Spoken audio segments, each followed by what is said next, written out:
so much. We're live now on YouTube. YouTube, thank you so much for joining us. Um, TikTok, my camera is over here. You see?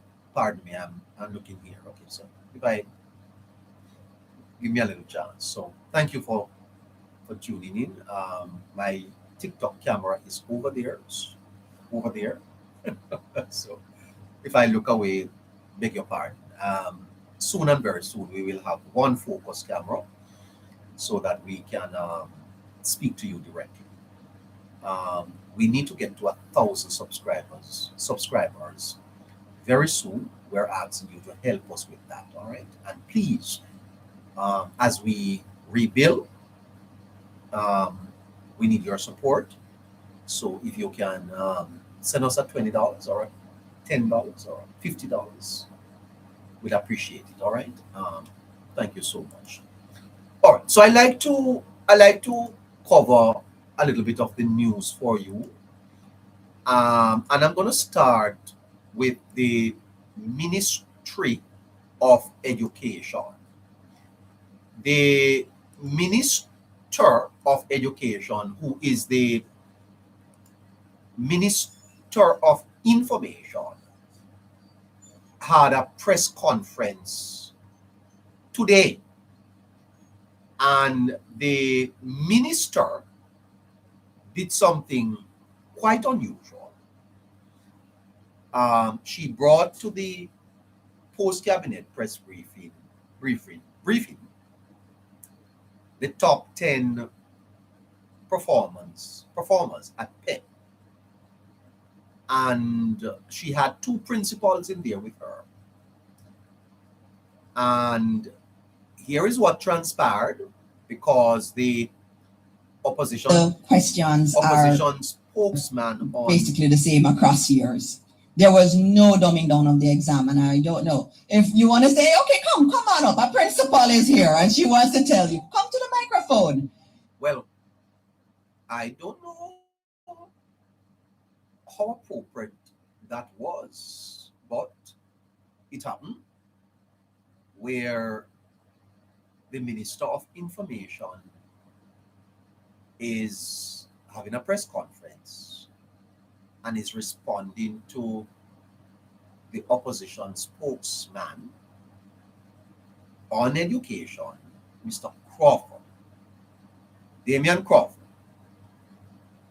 who is out there saying that somehow the ministry is not credible with its publication of the PEP figures. And clearly, the minister wanted to address that.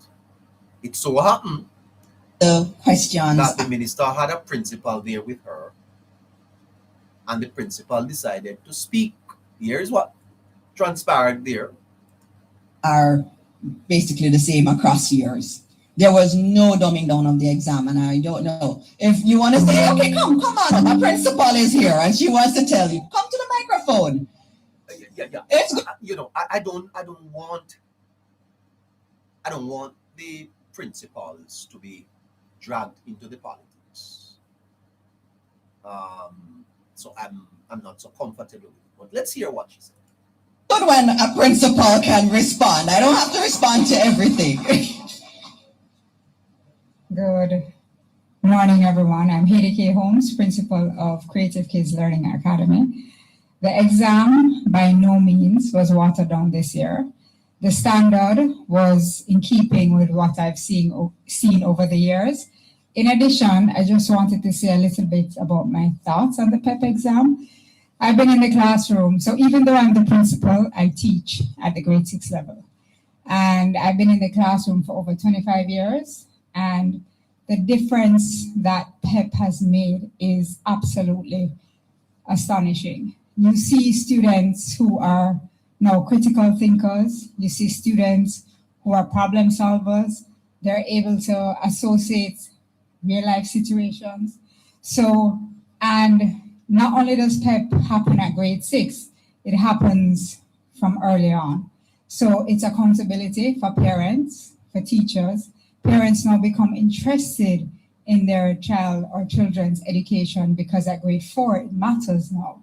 So what you find is that you have parents who are helping their students, you have teachers who are trying to ensure that they're learning. So it doesn't just happen at grade 6. In addition, before, when it was just math and language, even in GSAT and social studies and science, it's a lot of swatting.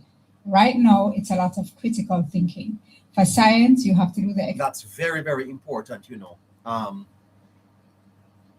that the principal is saying that under the PNP, it was a lot of SWAT, swatting.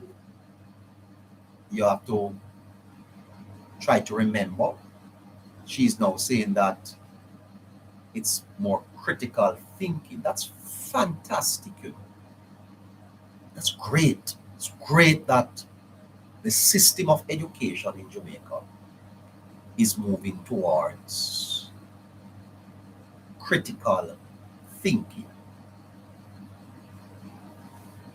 Maybe one of these evenings I will give you a little lesson in logic, how you reason. And I must tell you the truth that I find that a lot of people who talk, and some of them talk in media, they are not logical. That's true. They just talk. It's a challenge in Jamaica too. They don't know how to reason using what is called a thesis and to conclude with the point they wish to make. They just chat. So it's a whole bag of beans. It's all over the place. That is why they are inviting me to debate, and I would never debate them, because I don't do debates. I do conversations. We have been debating in this country for too long, and the debate is over.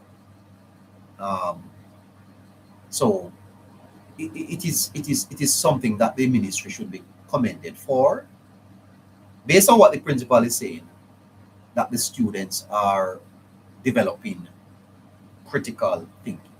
Let's hear her conclude this.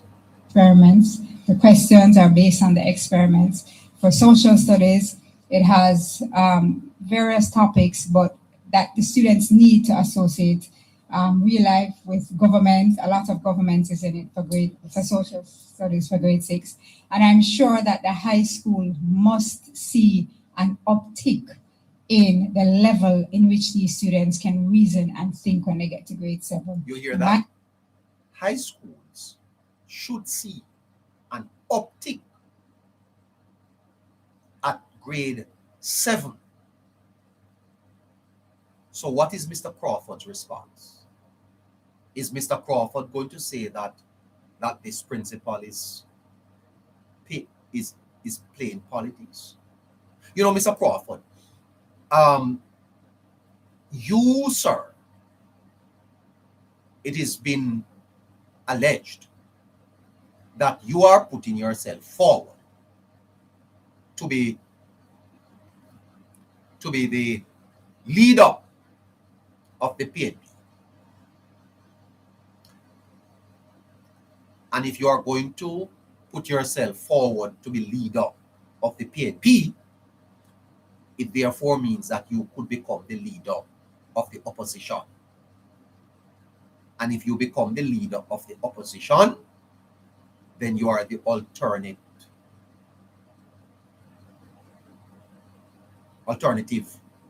prime minister. You can't be irresponsible, sir. And people have to start take you serious. Not like when you was the member of parliament over there in St. Andrew, you talk about tricksy. We don't want no tricksy here. Jamaica, within this geopolitical environment, want serious people to lead. So, I think you should come forward with some better argument, because you are accusing the Ministry of Education of putting out false information. And here is a principal coming out to say, no, not true. So how are you going to respond? I think you should. Mr. Crawford, you see, told CVM that he had a plan. And it's been more than 7 months. And Mr. Crawford can't come with a plan yet.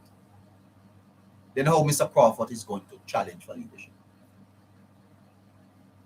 Are you serious, Mr. Crawford? You told the country that you had a plan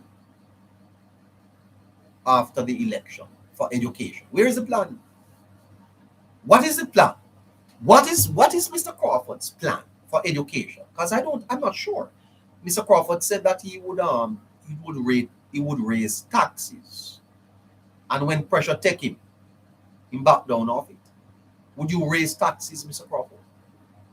What is your platform of, that you are presenting? If it is true, because I don't know that it is true. I'm hearing that it may not be true.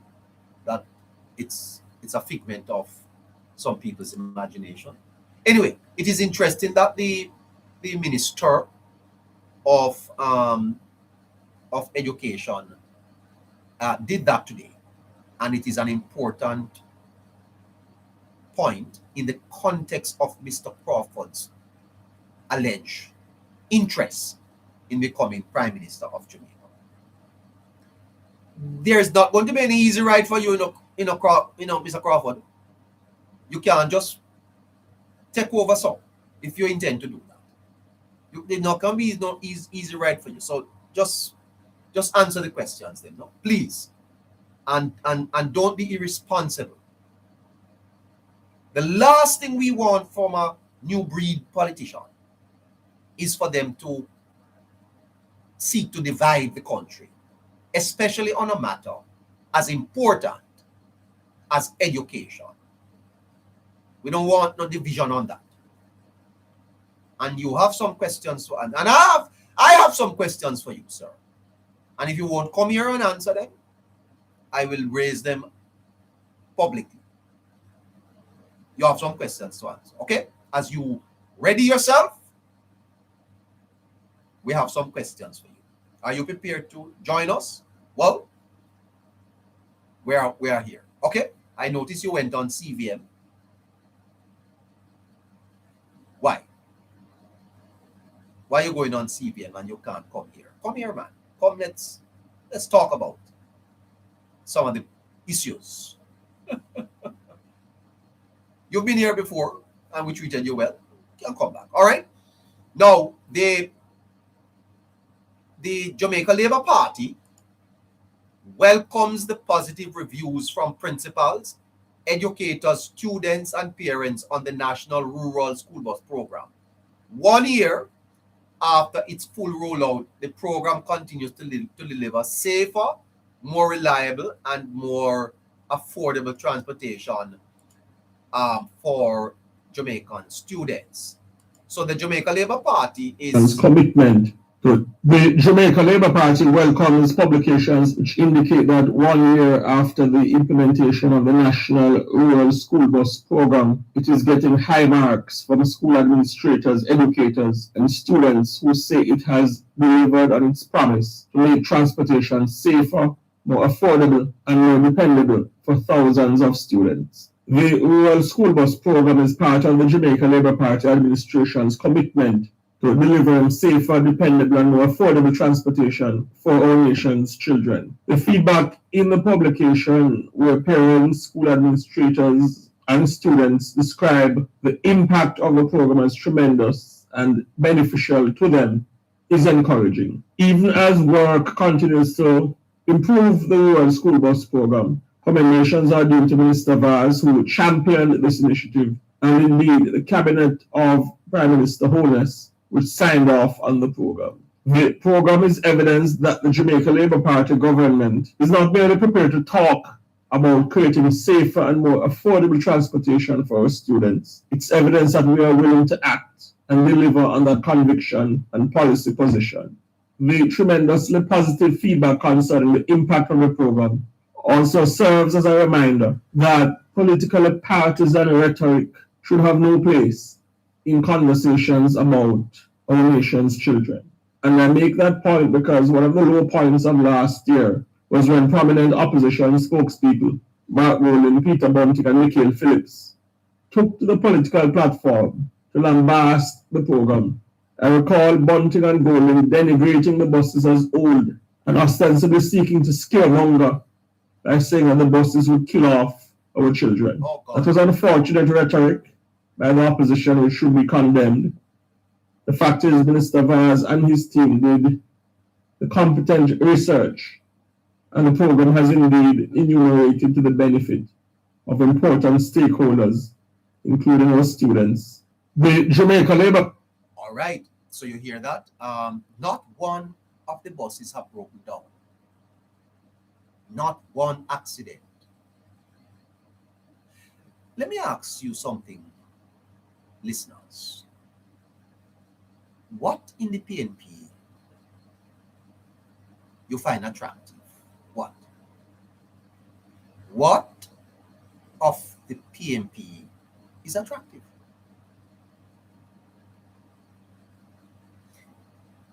The country introduces a rural school bus service for poor people picnic.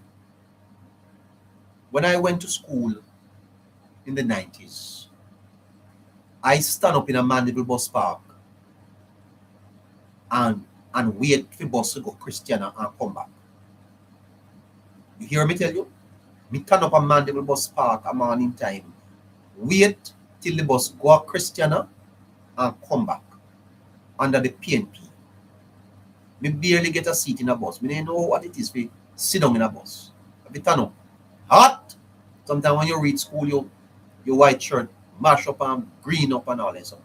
I remember one day a man, one green arm man, hold up his arm and make my white shirt mess up. Yes, and the government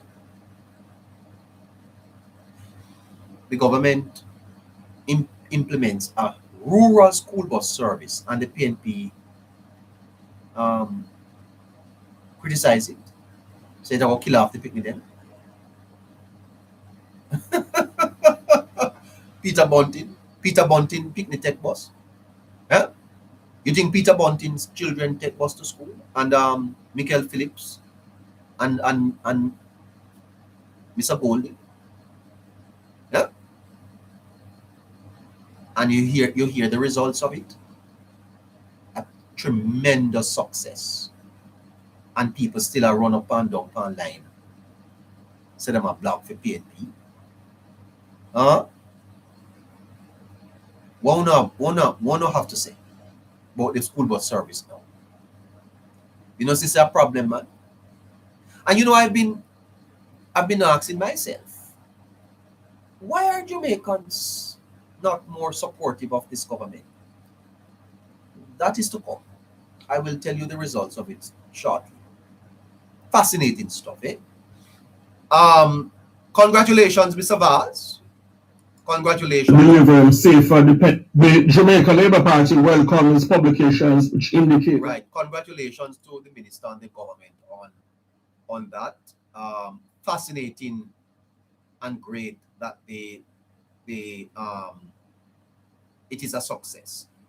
The Minister of Local Government is suggesting from last night that he was pepper sprayed. The TVJ has this report. Listen to it. Kingston, after West Kingston Member of Parliament Desmond McKenzie was pepper sprayed. By the way, before we go to that, we need some heart me's on TikTok. heart me's, at least 10, please? Can we get 10 heart me's on TikTok? Can we do that? Can 10 persons just send a heart me? Don't cost you much. We need that to push the program forward. You hear? You have to tap and share. Okay, we have lots more people out there who want to listen and they can't find us. You have to share it. Okay, all right. Here is TVJ's report. By police this morning. The police have since offered their version of how the incident unfolded. But first up, Kirk Wright spoke with Mr. McKenzie. Videos quickly surfaced showing the Member of Parliament getting help to neutralize the pepper spray to his eyes. Another video showed him being consoled by the police after the incident. Mr. McKenzie said he hurried down to the community after getting calls from the residents that the police had refused to take the man they had shot to the hospital. He said because of that, the community became rowdy, sparking a confrontation between them and the police. Mr. McKenzie said he was trying to pacify the situation when he got pepper sprayed. It is alleged that a police officer told a lady in the crowd about what she must do with her mother. And she, in return, a police told a lady what she must do with her mother. We have come far in this country. And we mustn't go back to those days, you know. A police won't tell a lady what she must do with her mother. And the lady tell him back. Oh boy, I tell you something. I tell you. Listen, go ahead. Must do with her mother. And she, in return, repeated what the police told her. This is what I've been told. I didn't hear. That was the lady who ran behind me. And when I felt the woman behind me and I saw the police, I said, "Officer," I hold up my hand and I said, "Officer, what is it? Hold on." And without a word, he peppered sprayed me 3 times. You hear that? Listen to it again. This is the minister telling us what happened to him yesterday. Because of that, the community became rowdy, sparking a confrontation between them and the police. Mr. McKenzie said he was trying to pacify the situation when he got pepper sprayed. It is alleged that a police officer told a lady in the crowd about what she must do with her mother. And she, in return, repeated what the police told her. This is what I've been told. I didn't hear. That was the lady who ran behind me. And when I felt the woman behind me and I saw the police, I said, "Officer," I hold up my hand and I said, "Officer, what is it? Hold on." And without a word, he peppered sprayed me 3 times. The MP says the attack on him was not by accident. It was deliberate because it was deliberate. What a fascinating story this is going to turn out to be. The police deliberately sprayed Desmond McKenzie. In 21st century, 2026 of our Lord, a policeman deliberately pepper spray a minister of the Jamaican government, and that is a laughing matter.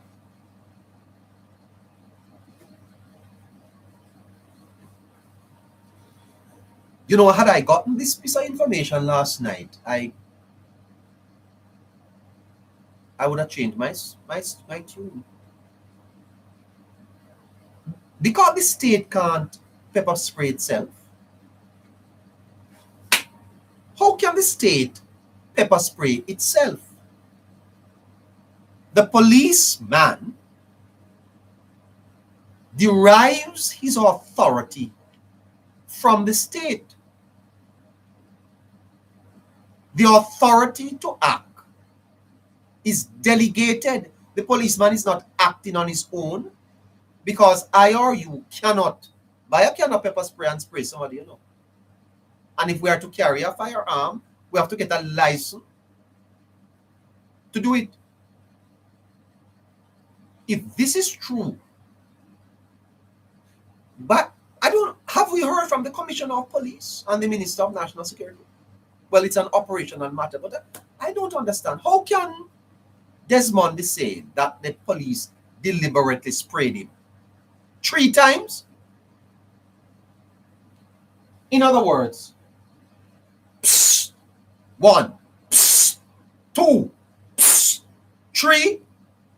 I mean, 1 time is, my God, is the minister. Sorry, sir. Sorry, sir. Sorry, sir. But 2 times, 3 times?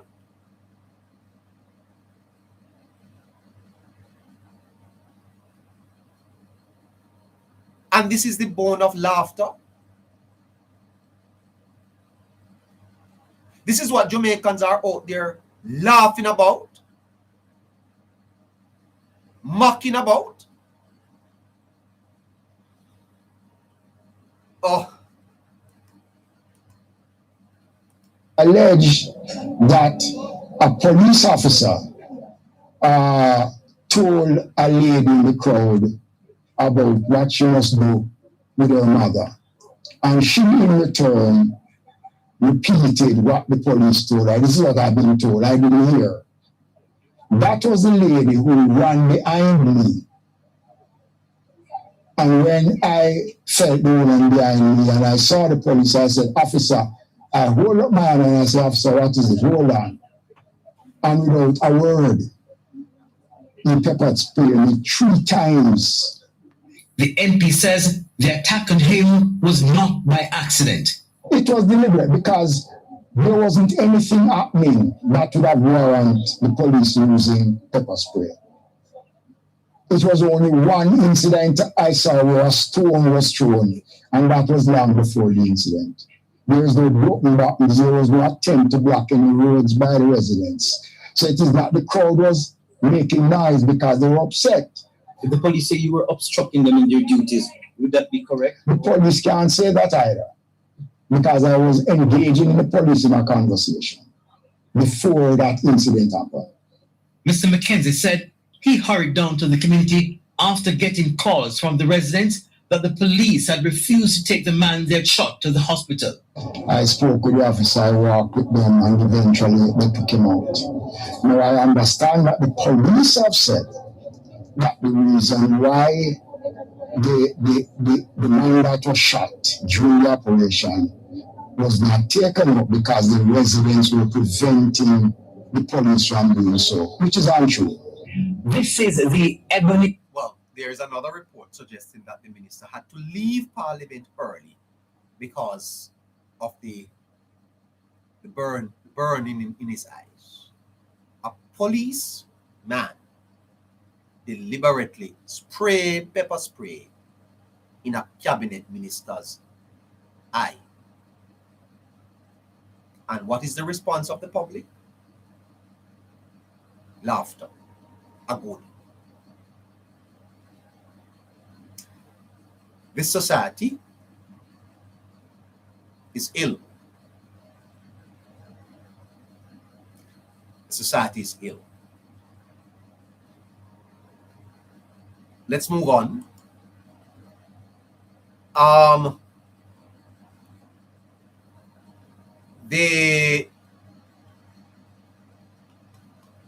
Today is before we go there, a little bit on the Integrity Commission. The Integrity Commission had their go ahead. Asking everyone to tap the screen, share the live, repost the live, and send the art niece, please. And over on YouTube, could you please like and subscribe, please? Thanks. The IC had their first press conference. Welcome back to Primetime News. And a special welcome once again. And it was much about nothing. Listen to TVJ as they covered it. And to our viewers on TVJ International in the Cayman Islands and online at onespotmedia.com. First up this evening, the Integrity Commission is providing greater clarity on its annual report that was tabled in Parliament. At its first media briefing in years, the Commission addressed concerns about its lengthy investigations, high staff turnover, and the public perception of the Commission, among other issues. Alicia Williams was there. For the first time in years, the media had an opportunity to drill members of the Integrity Commission at a press briefing. It follows the tabling of its annual report in Parliament. It also came on the heels of several controversial investigation reports that had the Commission facing the ire of parliamentarians.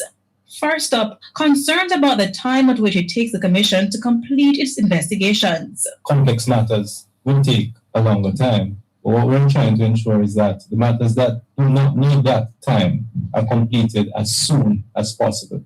And the kind of ballpark that we're looking at, as my staff would know, is between 6 and 12 months, closer to 9 months. However, the Commission said in order to reduce the investigation time, the staffing challenges will have to be addressed. Currently, the Investigations Division is only operating at 55% of its staffing capacity. All right, hold on. You hear that? The 45% shortage of staff at the Integrity Commission. This commission, you see, is one of the biggest flop in Jamaica. It is a failure.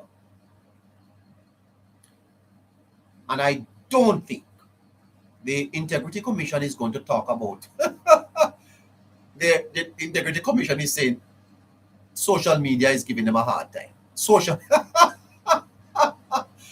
The Integrity Commission is concerned about social media.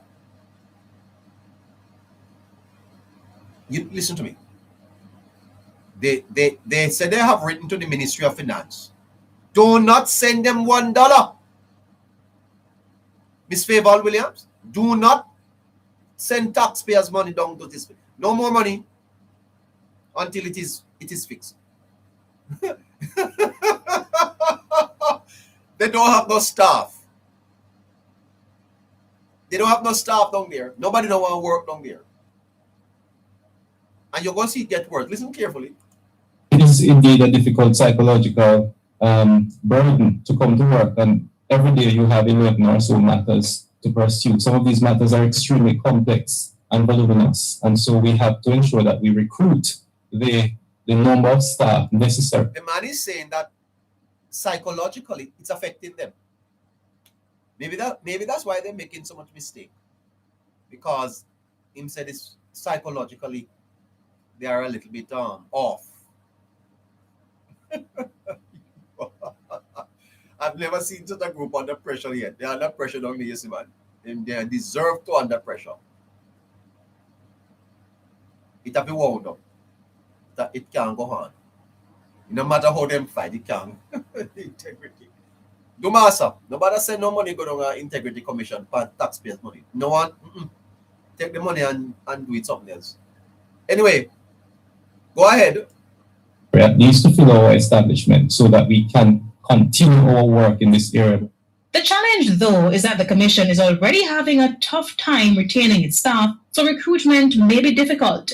But executive director... They can't retain the staff, so when they employ them, the people leave. Why? Yeah. Which business could be operating at a 45% deficit in staff and the credit? Which school in Jamaica could have a 45% lack in teachers and continue? Which bank? You can imagine a bank with half its workers don't show up. What about JUTC? You think JUTC could operate at 55%? That now would be chaos in the transportation system. What if only 55% of the taxi men turn up for work tomorrow? What about the nurses and the doctors? It is unacceptable. What is happening at the IC is unacceptable.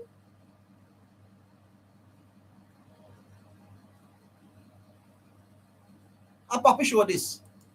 Director Craig Beresford said compensation is the issue. He said the commission has written to the finance ministry to revise their salary package, but so far it has not received a response. Yes. So they have written to the government, the Minister of Finance, and the Minister of Finance don't respond to them. Lord have mercy in this country here. What is happening? Yes? No response. And I hope that the minister don't respond, because we can't be putting any more money here in this state and form. So clearly, the IC is going to further disintegrate.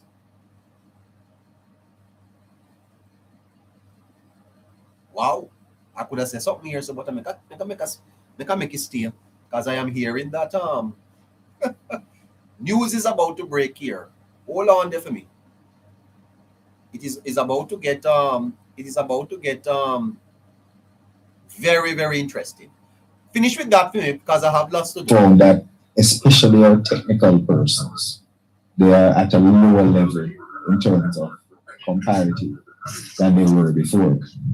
And step back and look at it. If someone is applying for a job within the commission and they can go to any other public service at the same level, why would you want to work at the commission when you have all that risk and the social media abuses? Social media abuses. What abuse? You can imagine social media abuses. This is the Integrity Commission talking about social media abuses. What abuse is coming from social media? Anyway, we'll get back to that. We have to get back to that. We're running out of time. Running out of time. The Jamaica Labour Party today put out a statement on the PNP street people scandal. PNP street people scandal. Did you know that today, July 15, in the year of our Lord 2026, 27 years ago, the night Jamaica abandoned over 30 homeless citizens. And as I thought about this today, you see, I couldn't help but asking myself, why did this happen under the PNP? Why? Why did this happen under some of the worst atrocities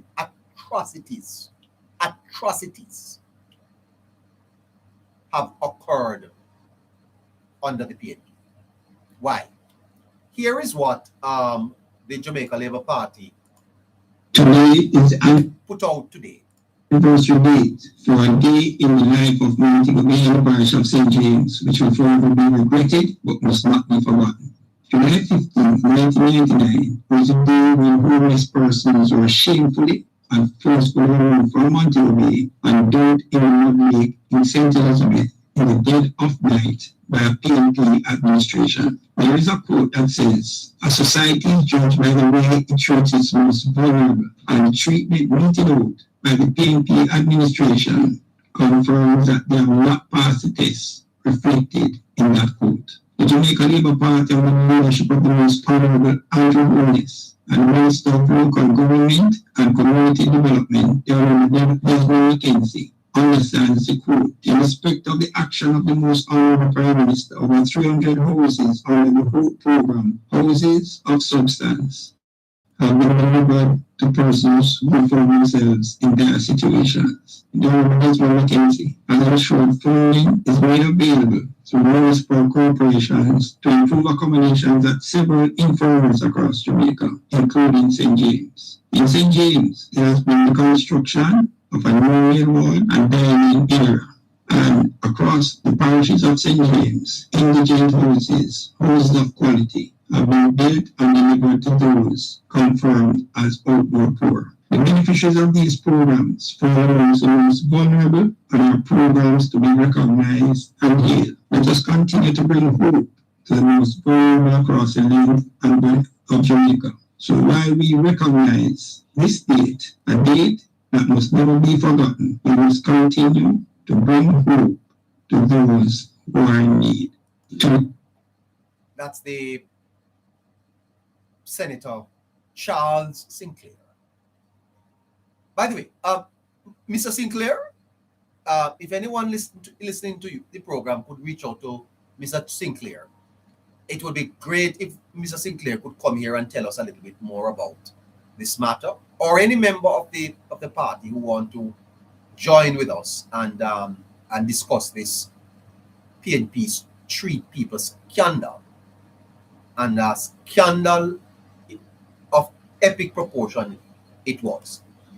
I am understanding that former PNP councillor for the Savannah Lamar division in Westmoreland, Julian Chang, is now officially a member of the Jamaica Labour Party. So Julian Chang has joined the Labour Party. Miss Chang's membership was approved last night at the party's standing committee meeting held at Belmont Road. So the PNP former councillor, she has crossed the floor. The balance in the municipality, though, is not affected because the PNP holds 10 of the seats. All right, so that's some breaking news there for you. That Julian Chang, membership for membership of the Jamaica Labour Party, that has been approved, and she's now going to cross the floor over to the Jamaica Labour Party. All right, let's move on to the pages of the notes. History is often remembered by wars, elections, hurricanes, heroes.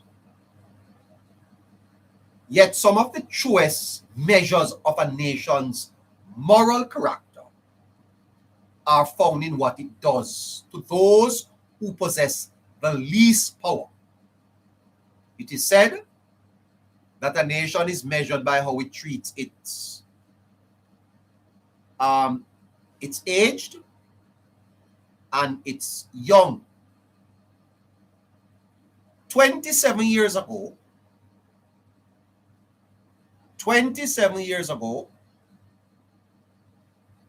Jamaica witnessed one of those defining moments.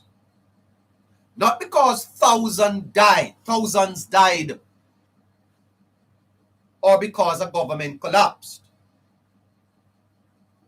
but because society quietly accepted that some human beings could be treated as if they no longer belong to the human family. In July 1999, more than 30 homeless men and women were rounded up from the streets of Montego Bay, During the night, many were suffering from mental illness.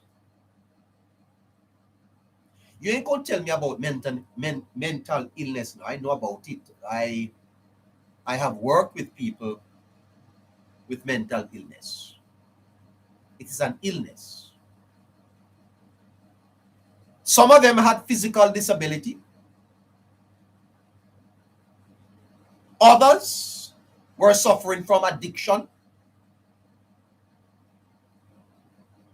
And some of them were there because of profound poverty.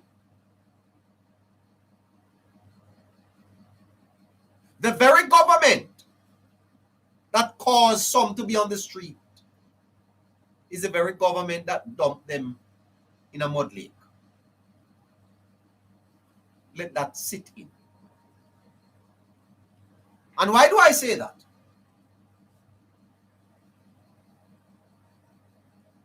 Because had the country been run properly and effectively, those people would not have been on the streets.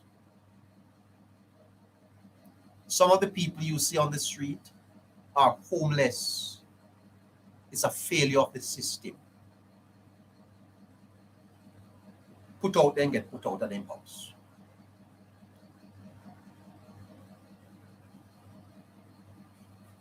They were not accused of any crime. They were not convicted in any court. They were not even offered meaningful choice. They were not asked, do you want to go to St. Elizabeth?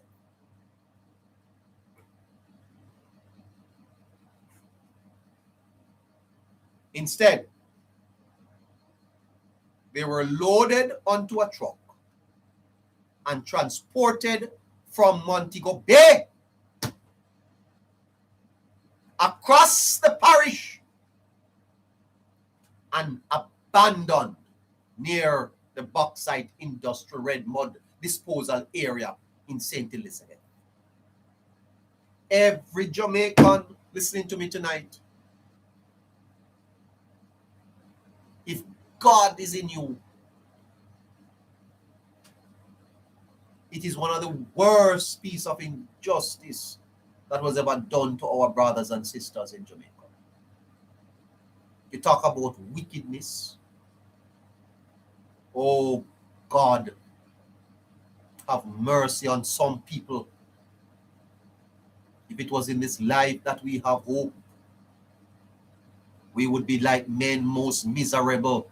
Man is man's greatest enemy. And by God, man is wolf to man. How do you do that?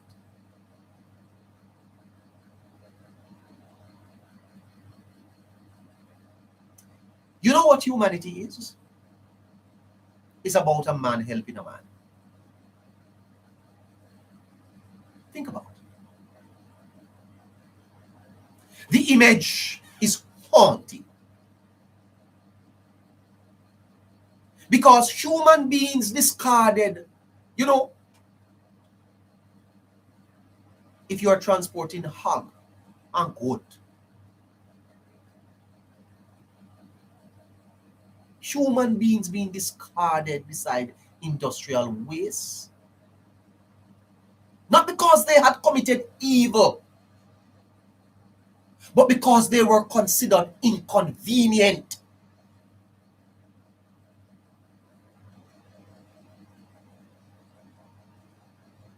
And if there is a God,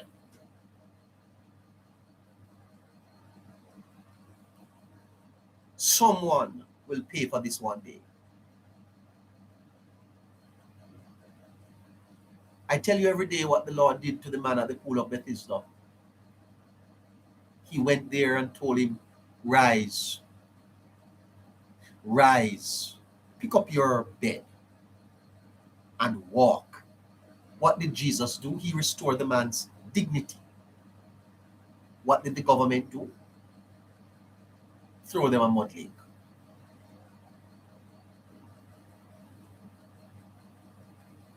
The location itself has become symbolic red mud. The toxic residue left after extracting alumina from bauxite is industrial waste. Whether or not the intention was symbolic, the message perceived by many Jamaicans was unmistakable. People whom society had already forgotten were deposited beside what society itself had thrown away. The inconvenient people were thrown beside the inconvenient waste of something taken out of the earth that these people owned. Those people owned the bauxite, you know. It's for them. It's an unmistakable symbolism. That symbolism should disturb every Jamaican. And I tell you this on this glorious night,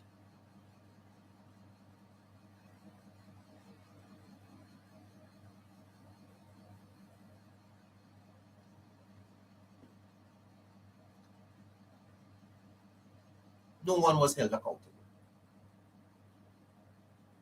despite there be a commission of inquiry.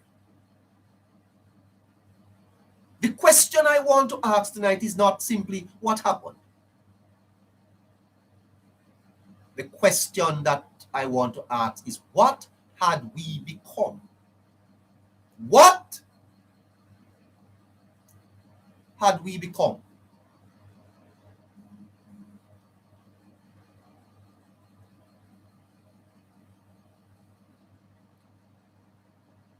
Because that's how you have to think about it.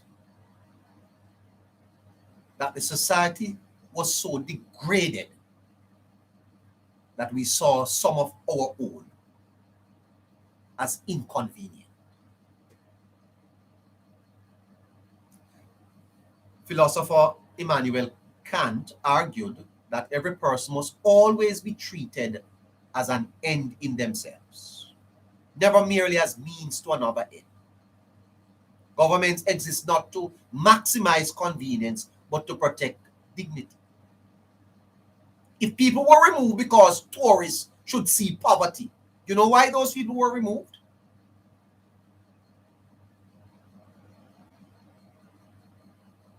Someone was going to be visiting Montego Bay. So we can't make them see them. If people come into your country and they should not see poverty, then those homeless citizens were transformed from persons into obstacles. Their humanity became secondary to appearance. It is a sin. That is one of the oldest temptations of political power. Not to solve suffering, but to hide it. If you believe in God, and if you don't believe God tonight, if you don't believe in God, take it from neighbor. One of the realest thing about God is that God don't hide suffering, you know. God don't hide human suffering. If you read the Bible, you'll realize that it's a book filled with struggles, human struggles and suffering. And you ask yourself, why does God not do something about it? God is not ashamed of struggle, and he's not ashamed of suffering, and he's not ashamed of sin. He does something about it. That's why Jesus came into the world. That is one of the oldest temptations of political power. To not to solve problems and to solve suffering, but to hide it.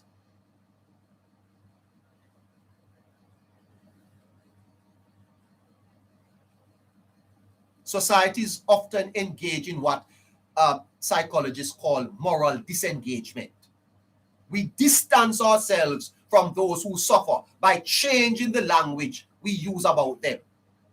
We call them street people. We don't have no street people in Jamaica. You hear me tell you? All men. All men were created equal. All men.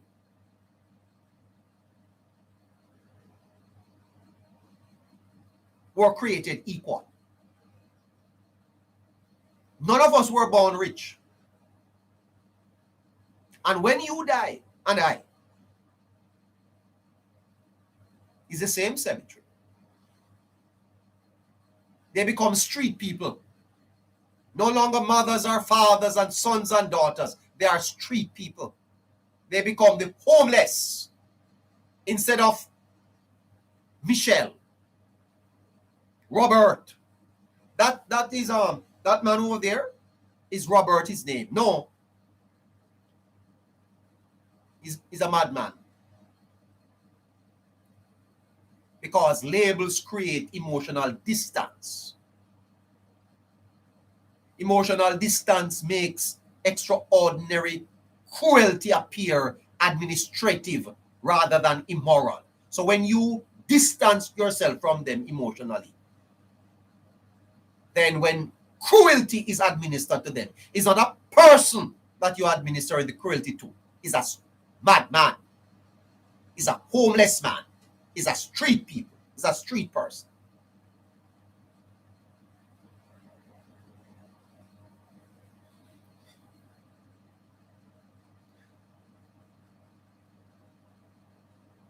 History repeats this pattern constantly. Because before atrocities occurs, language changes first. People become categories. Categories becomes problems. And problems becomes objects to be managed. And eventually no one notices when human beings disappear. The Montego Bay incident was therefore not merely about homelessness. It was about dehumanization. Because it revealed what one philosopher after the Second World War described as evil often appears not through monstrous individuals, but through ordinary institutions carrying out extraordinary wrong while convincing themselves they are merely doing their jobs. Bureaucracy, you see, can become masked behind conscience because the man who drove them was merely the driver. The man who was driving the truck with the people in the back, he's the driver. You have no conscience, you know. My drive, we get a job, brethren, to drive them people here. I'm going to drive them and dump them out. That's my job. But you know, perhaps the most uncomfortable lesson is that this was a government failure.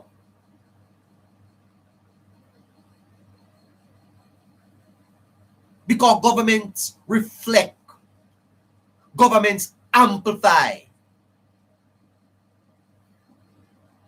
and institutionalize attitudes that already exist within a society.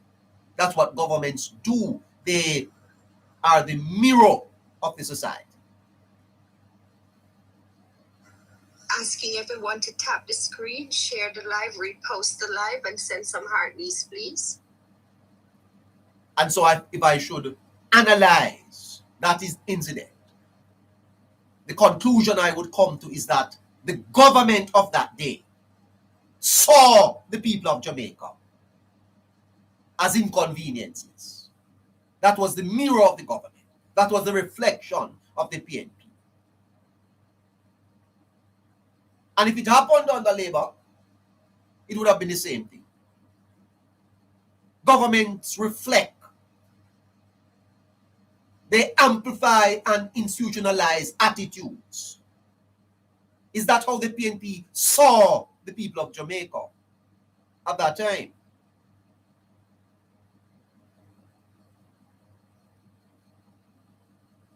Because every society creates an invisible hierarchy on whose pain deserves attention.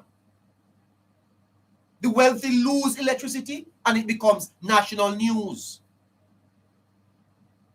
A child from an affluent neighborhood disappears and the country mobilizes. 30-odd homeless citizens vanish overnight. And many people initially respond with indifference. A madman then. That hierarchy of compassion itself is a moral catastrophe. But that didn't come about from the people. It came about from the leadership. That's how the leadership was leading Jamaica. A country lost compassion and became a moral catastrophe. And some may argue that this happened decades ago and that Jamaica should move on. But memory serves purpose beyond punishment. Memory protects civilization. Nations that refuse to remember injustice often repeat it in different forms. And that's why yesterday is so important to me and to many of you listening. Because what was done to the minister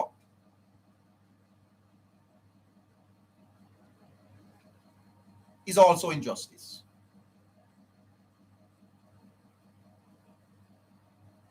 Accountability is not revenge.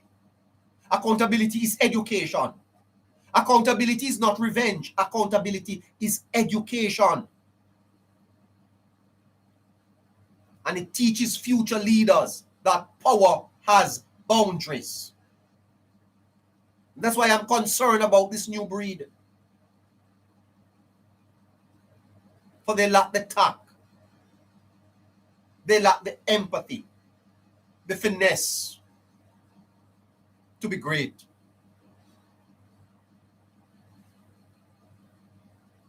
Accountability tells vulnerable citizens that the Constitution belongs to them too. It reminds the nation that dignity cannot depend upon wealth. Dignity doesn't depend on appearance or social status.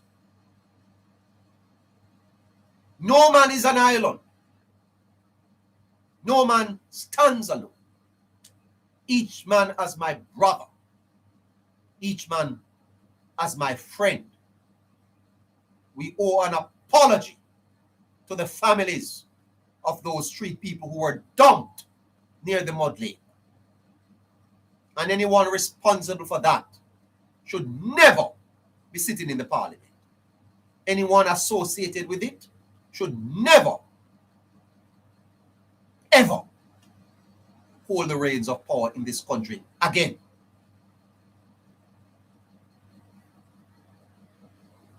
Many ask whether justice delayed becomes justice denied. Legally, some measure of justice arrive when the courts recognize that constitutional rights have been violated and awarded compensation to survivors. Yet law and morality are not identical twins. A judgment does not erase humiliation. No court can return the years lived with the memory of abandonment. Perhaps the greatest unanswered question is who drove the truck? Who was the driver? Did the truck drive itself to St. Elizabeth?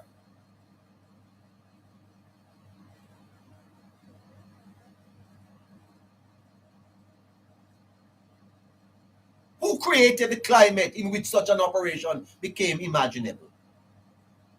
Because political responsibility extends beyond criminal responsibility, democracies depend upon ministerial accountability because governments act through systems, cultures, and chains of command. No little man couldn't take up 30 odd people and put them in one drop back. No little police couldn't do that. When institutions fail so profoundly, citizens naturally ask whether accountability should stop at the lowest ranking participant or continue upward to those entrusted with leadership. These are not partisan questions. They are constitutional questions. 27 years later, Jamaica should still be asking those difficult questions. How does a democracy decide which lives matter? Which lives matter in Jamaica? When does citizens mean? What does it mean if some citizens can effectively disappear without national outrage. And by God, it was a national scandal at the time.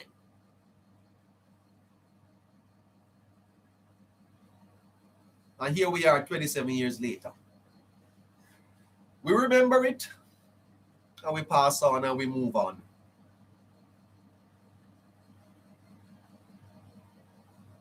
But an anniversary should not merely commemorate an injustice. It should renew a national promise that no Jamaican, I could tell you about the Eventide home, no Jamaican, regardless of wealth, status, housing, illness, or social standing, no Jamaican should ever again be treated as something to be removed instead of something to be helped. When Jesus walked this earth, he fed the hungry, healed the sick. A man with leprosy, you know what leprosy is? The Bible said he touched the man, the leprous man. He touched him. Oh my God. He touched the leper.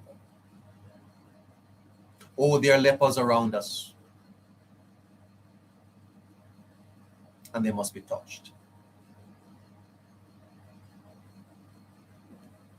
It doesn't matter your social standing, your illness. No Jamaican should ever again be treated as something to be removed instead of someone to be helped. For civilizations do not collapse the day they commit an injustice. They begin to collapse the day they stop being ashamed of it. And sometimes I don't want to be thoroughly partisan. But sometimes when I hear the PNP, I wonder if they have a conscience. Comrades, who don't have a conscience, lock off on live tonight and go hold on your head in a shame. You should be ashamed of yourself. All of you should, on this day, none of you should be up online right now saying anything. You should all take a break from media. Hang on your head in shame. Go and pray a prayer of repentance. That under your government, 37 of your brothers and sisters were picked up off the streets and went and dumped them in a mud lake. Now, if that is not a disqualifier for office, I don't know what it is. And yet you come out and you laugh and you criticize. The history of the PNP is a history of pain. The history of the PNP is a history of pain. And as I've said earlier, I have had to ask myself, was this a reflection of how the party saw Jamaica?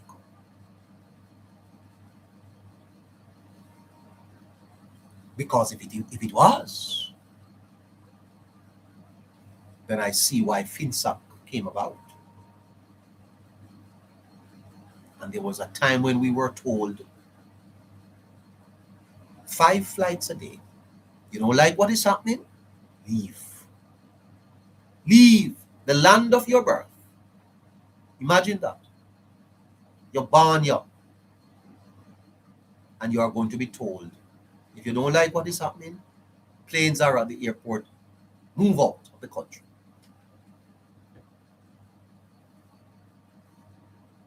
The Montego Bay removals were not simply an episode in Jamaica's history. They were a test of the conscience of the nation.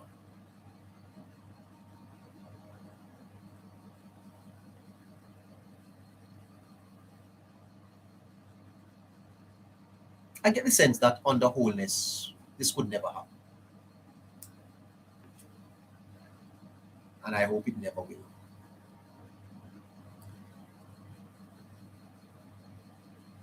If anyone is listening to me that know of anyone from that era,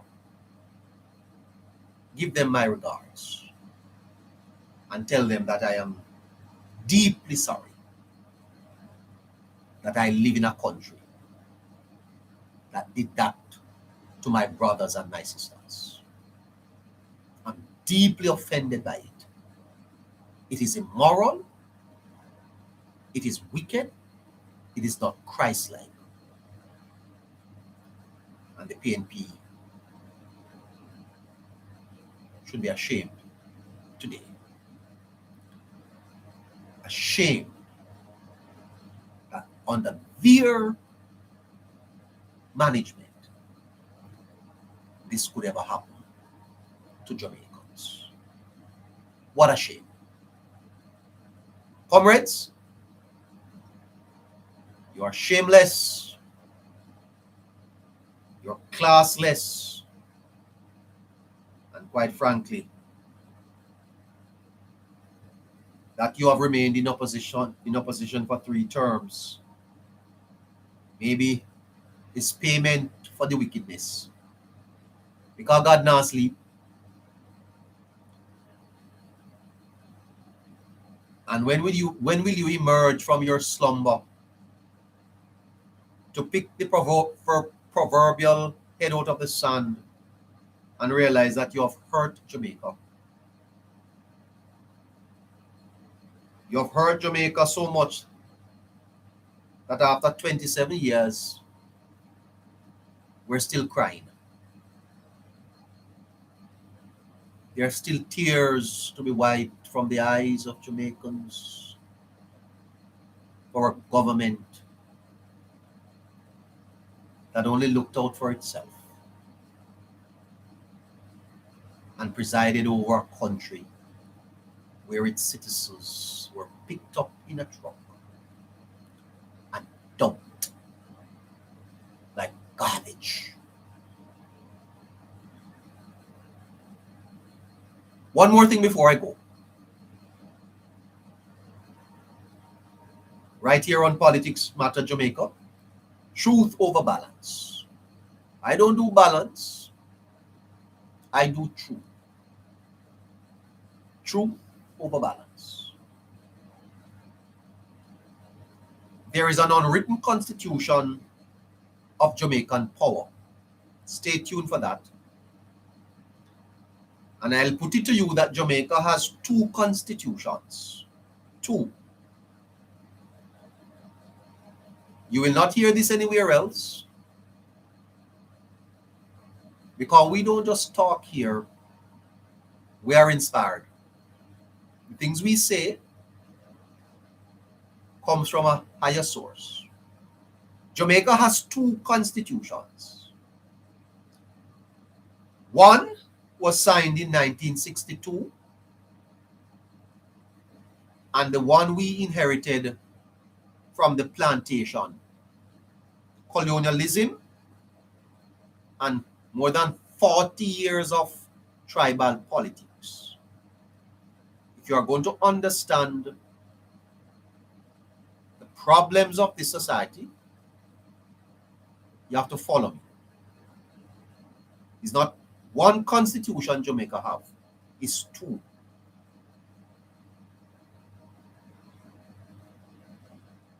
I soon take your request, listeners. Bear with me. There are 7 hidden dynamics that people will not say to you on air. 7. But I'm going to tell you them.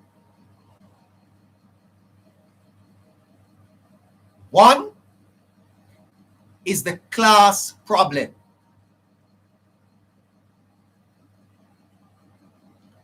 2 is the color status problem. You see Mr. Mackenzie? In black. I can tell you this, that if Mr. Mackenzie was a brown man with straight hair, he wouldn't get pepper spray. Listen to me carefully. We have a class problem in Jamaica, and that is why the Prime Minister and his wife will have to fight. And all of you bloggers and supporters of the party need to understand what I'm about to say. But this is not politics. This goes beyond politics into the struggle for power and how power operates within a society. And if you don't understand these things, you will always miss it. These are not things that they teach in the classrooms. They don't want you to know it. But Politics Matter Jamaica will tell you. Class problem. And then there is a color status problem. Desmond Mackenzie is black. Black. And him here no straight. And I'm telling you, there would have been a different approach had he been white with straight hair. Pepper spray what? I am telling you about the second constitution. The third is the tribal problem. The fourth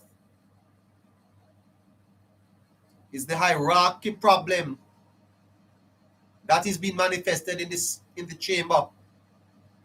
And every time that they look up there and see Mrs. Holness, they don't see Mrs. Holness, Juliet. This is not meritocracy. This is about hierarchy. The fifth is the power problem. The sixth is what you call crab in a barrel. That's a psychological problem. It's a problem of resentment. That is the deepest one. And the seventh is the fear problem.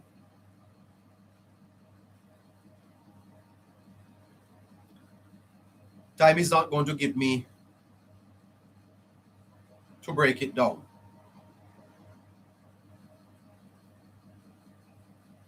Jamaicans will tell you that we are not classes, that we are all one people, out of many one people.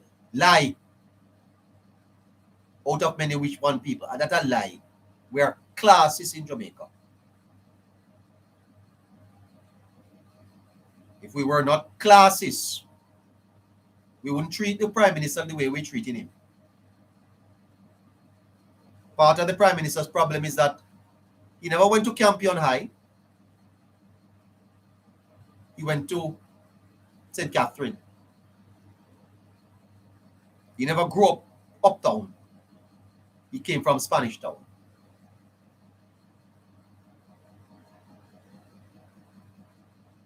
We have two constitutions here. The one in the book says all citizens are equal. We're part. In Jamaica, some people are more equal than others. The unwritten rules of power go like this. You have to be climbing a certain ladder. Which school you went? Where did you live? What's your family background?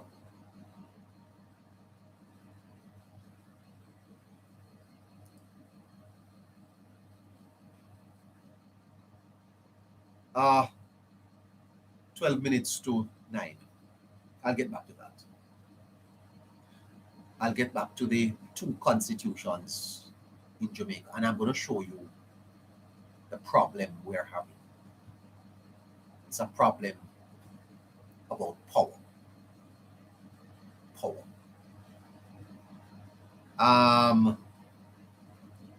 Because you see, classism is just colonialism wearing a tie, you know. Classism is colonialism wearing a tie.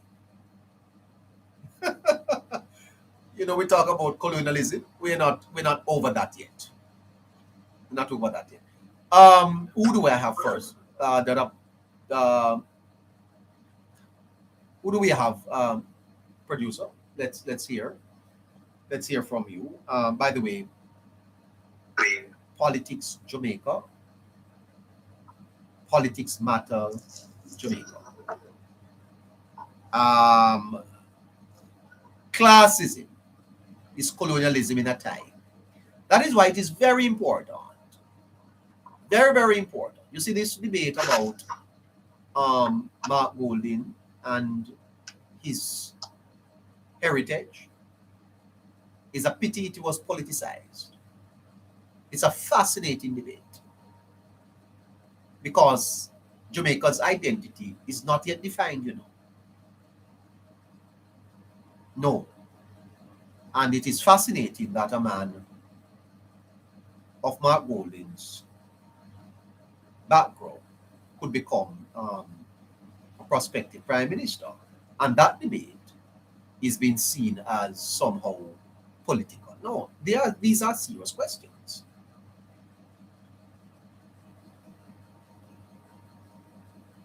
These are serious questions. And they are yet to be unanswered.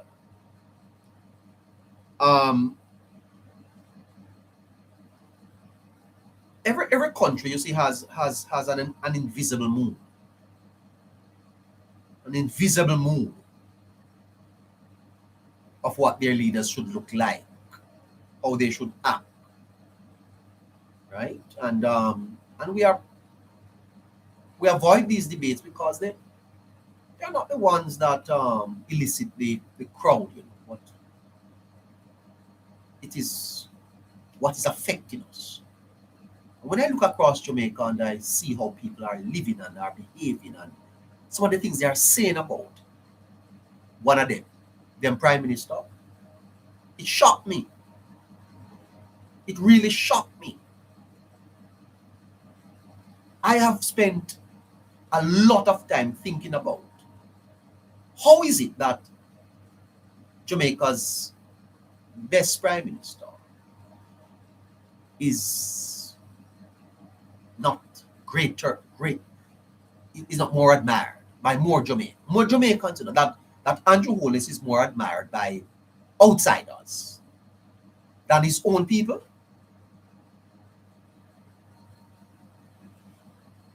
Fascinating stuff. Anyway, Mr. Dobney, how are you, sir? Neighbor. How are you? I am indeed wonderful. I'm happy to be a Jamaican, happy to be a part of the Jamaica Labour Party, and I'm just happy to be alive and well. Yes. Well, I wonder where you want to start tonight. I see connecting the dots with us. We're coming to you, sir. Good night to you. Yeah. Well, where I start today, neighbor, I currently know you're doing.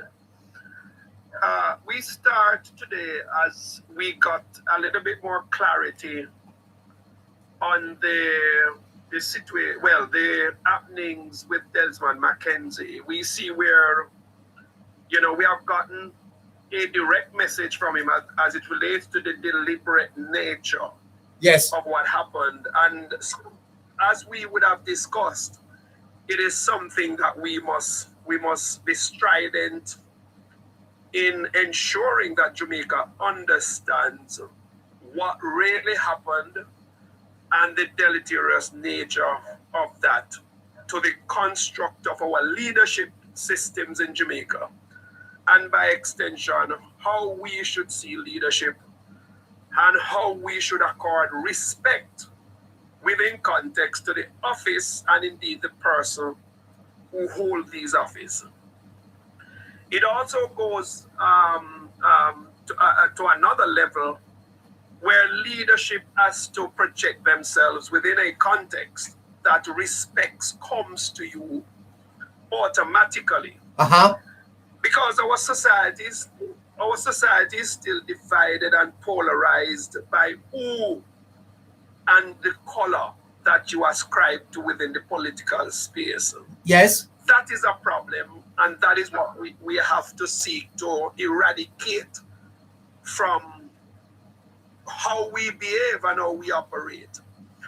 Once an election is over with and a leader is declared, the country must accept and galvanize itself around the leadership and give value to what is right about the leadership. We are not absolved from being critical about things that our leadership does that does not positively impact our transformation. But where we disagree, it must be based on facts. It must be based on something that we think and would have expressed it to get another viewpoint that this is not something that the government should be doing. But we can't make a decision and conclude in our mind that the government is doing something wrong because we are one color or the other. That is a big problem that we are facing, neighbor. Yes. And so the society has to reposition itself, recondition its mind, and to become more critical thinkers. That when we speak, in other words, the color of our expression is not green or orange. We are speaking because something is right about, or something is wrong about what we are saying. And we stick up in there, stick up in there, Mr. Dobney. I get the sense, Mr. Dobney, that the discussions on media in Jamaica are not of the quality or level that is contributing to the transformation of the society. The media reports the news, they tell people what happens. But who it is, Mr. Dobney, that is going to explain to the people the whys, the story behind the story. And in that regard, sir, here we have Mr. Desmond Mackenzie saying, I was deliberately sprayed by a policeman. Mr. Dobney, that is not the news. The news is, how did we get to a point where a policeman feels that he has a right to do such an act? Why don't we discuss it from that perspective? How are we going to answer that question? Huh? There is an accountability system that starts with civil society within context, because the police absolutely is a microcosm of society. So civil society have to make it very clear, as the employers of leadership, the employers of our police force, the employers of all pillars of responsibility within our nation. So the society has to come to that conclusion that how we evaluate and articulate what is happening around us is a significant reflection of who we are. It therefore also means that within the context of divisions of responsibility where the police force is concerned, there is a leadership structure that has to do with the commissioner, his ACPs, all of those persons going down to area commanders and indeed station commands and the ordinary policeman on the street. Every single one of them have a particular level of responsibility that must be upheld. But also there's an accountability system, neighbor, in all of that. Every police operations are the leader. And by extension, the leadership of that command on that particular day must come out and speak value as it relates to what happened, how did it happen, and what are the measures that are going to be exacted on the person who did it, not because we think it is Desmond Mackenzie that get the pepper spray, no, but because a public official was what you would want to call put in harm's way by a responsible, in quotation mark, police officer. And there has to be a statement that gives value to the reason why that happened, not to justify, but how did it happen?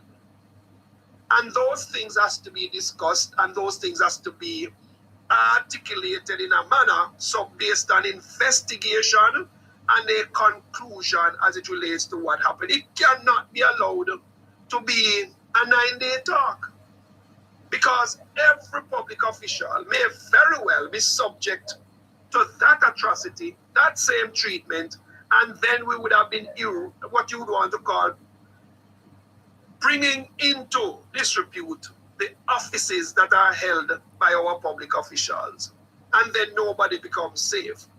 So that is what needs to be done, a clear investigation with a clear conclusion as it relates to we know what, why, and what are we going to do going forward in order to ensure that this deliberate act of an attack, deliberate on a leader, is never, in other words, does not happen again. We cannot allow it to happen, neighbor, especially as we spoke yesterday about the whole issue of the Global Peace Index, where Jamaica is positioned. We cannot allow anything that goes against that reality to not be seen to have been positively resolved. And that is that is the direction we must take. Mr. Dobney, today we are 27 years off from the street people scandal. A little thought on that?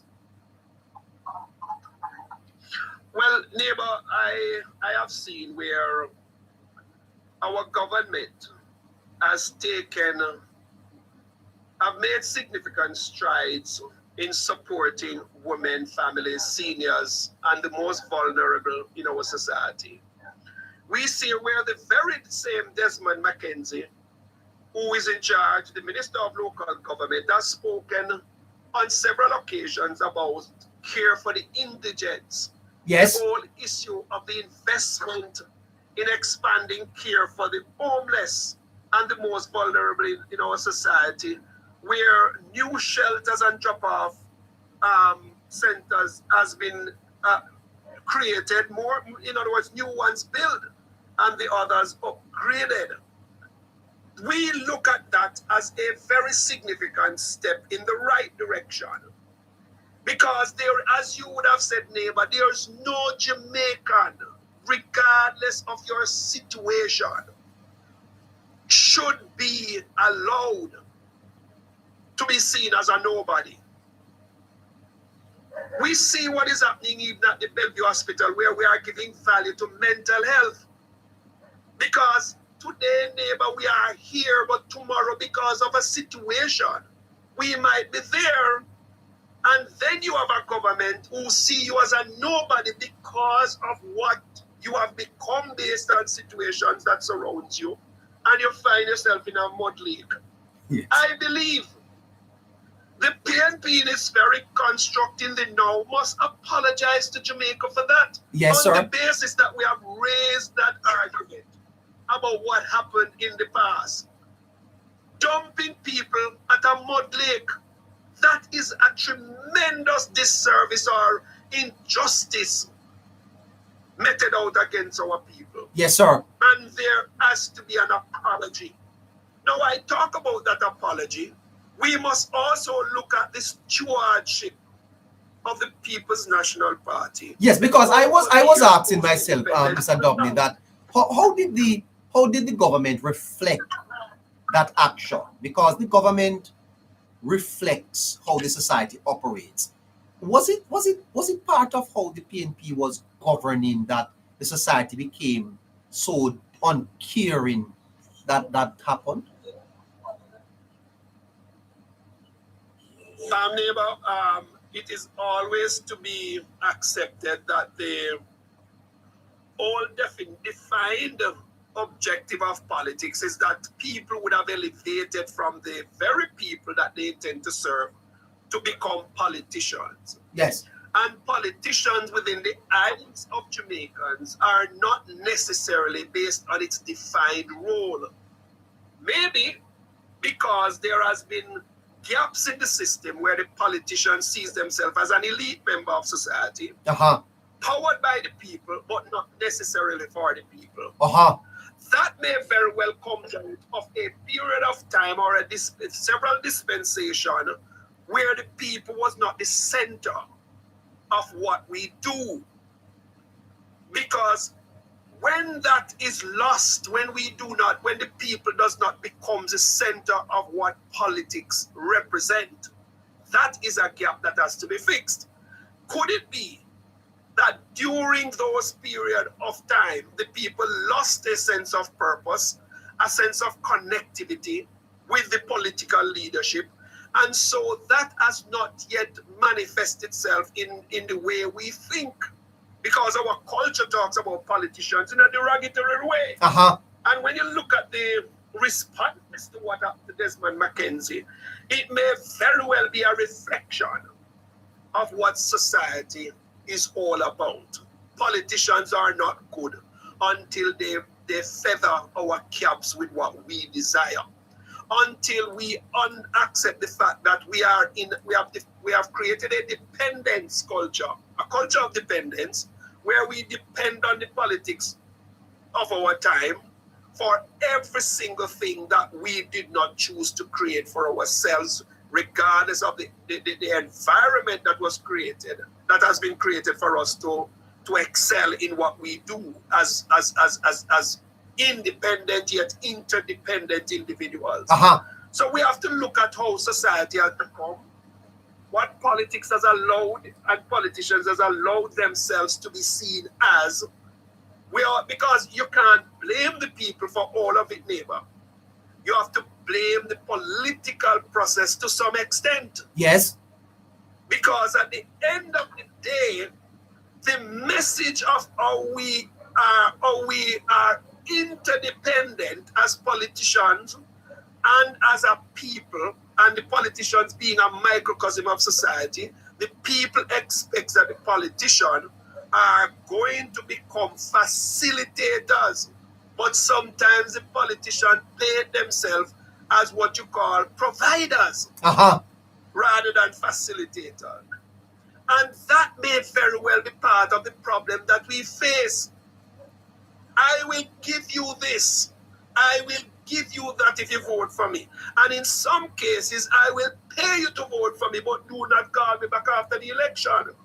Those are the imbalances of our society, neighbor, that we must guard against.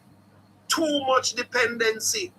But yet, the politician also have to project himself by what you call a national message that we are going to be facilitators.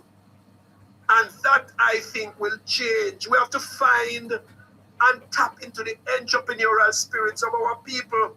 Find a way to empower them with a business. Try and find a way over a 3 month period to ensure that they have a job. Create some jobs. All is happening. And we must ensure that we allow the people to tap into those possibilities. Is that happening now? Yes. The government has shown and has demonstrated the capacity to create more opportunities through heart, where you can get a degree to empower yourself to become more marketable through heart and STA. They have looked at even the student loans where you don't have to get a guarantee to get a student loan. So the environment of empowerment and personal transformation is being created. How long will it take for us to come out of the culture of dependence, which has been created by successive administrations, not so much the Jamaica Labour Party, but I think the PMP has created a culture of dependence. Man, give me a house. Man, they do this. Man, they did this. But you still have to pay for your house. So, but what we have to do is allow the new generation of voters to understand that governments are facilitators.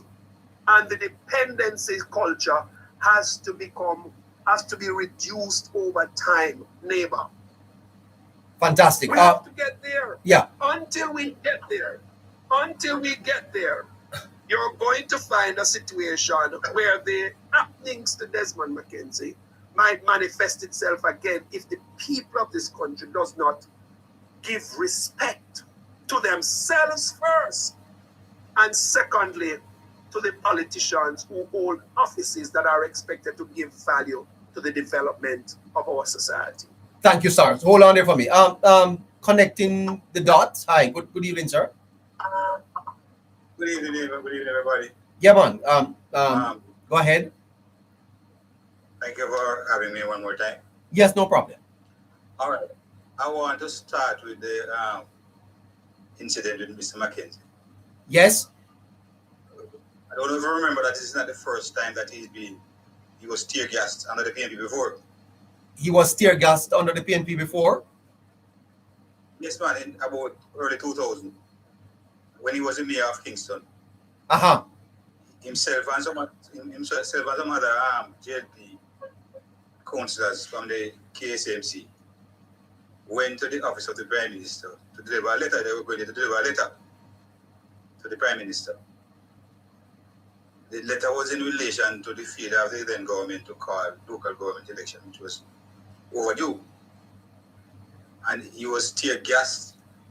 As a matter of fact, I saw an image on national television with the council rescuing him.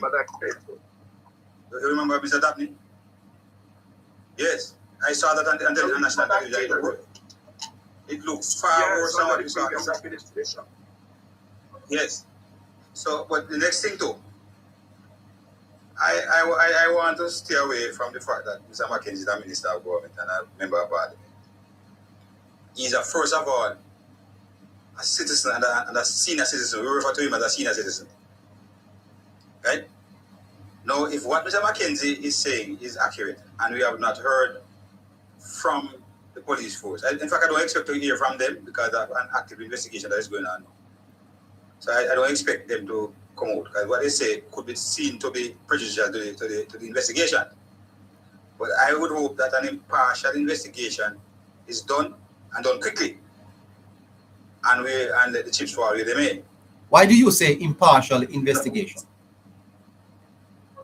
Why do I say that? Uh-huh. Well, it is well established, particularly in the past, that some investigations in Jamaica can go whichever way one chooses to direct them. Are you suggesting that investigations can be impartial? Investigations can be manipulated, yes. Uh-huh. And I'm a former investigator. I put it to you, former policeman, connecting, that the minister is alleging that he was deliberately sprayed. What help us, sir, with the standard operating procedure as a policeman that you would exercise in a situation like this? Well, let me first of all say that if it happens the way Mr. Mackenzie said it happened, it will be very concerning for me. Very, very concerning. Conduct of the policeman will be very concerning. I'm prepared to put that out there. Right? But like I said to you, I hardly a favor go into the intricacies of these matters when the investigation is still fluid, because we could well prejudice it one way or the other by what we utter. I see. So, okay. But yes, that's usually my stance. Whichever side is involved, I always take that stance. Because I'm a very principled person. Well, but I want to morph though. You want to do what? I want to make another point. I want to make another point. Oh, morphed. Okay, go ahead. There has been a well-established situation with the PNP. That every time that there is going to be some activity, for example, today would be the anniversary, 27th year anniversary of the street people scandal. Yeah, oh Lord, what a scandal! Just before these events are to be highlighted, something usually happens to distract us. If you notice, a lot of time was spent talking about Mr. Mackenzie's incident, you know. Hold on. We should pay close attention to Hold on. Are you saying to me that there may be a strategy from the opposition to distract Jamaicans from this scandal? You are understanding what I'm saying, neighbor. It's something that they have done on numerous occasions. We have to pay close attention. You have to pay attention. Are you not giving the PNP too much credit here, sir? They are that good? You can say there, you don't know the PNP. You're probably too young to know the PNP. Well, they say I'm a comrade. you know, sir, I don't. Are they that good? I'm shocked. Would you be sure? I'm telling you. Well, you're a member. Well, look here. You're a member of the party, were you not? During the no, I was a supporter of the party in my earlier years. Yeah, are you giving them too much credit here, right. Mr. Connecting? No. They couldn't be that good. You spoke about the event that home fire which occurred on the 20th of May 1980. I was a policeman at the time, you know. Yes. 46 years ago, when the event that fire occurred, I was a policeman. Yes. But I don't want you to move away from. I don't hold on. I don't want you to move away because you have just lit a fire here, and you're not going to just walk away from it. No, man. I'm going to use that incident and show you. You're going to come back. I want you to prove to me tonight that the PNP is this good at political psychology. You remember when the incident occurred down by Petrojam there with Mr. Wheatley was the minister? Yes. You remember that the prime minister was away from the island? You remember that? Yes.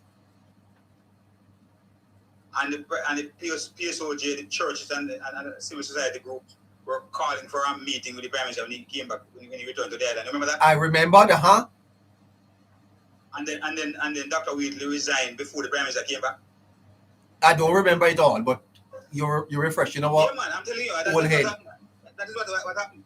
Dr. Wheatley actually didn't resign before the prime minister returned to the island, right?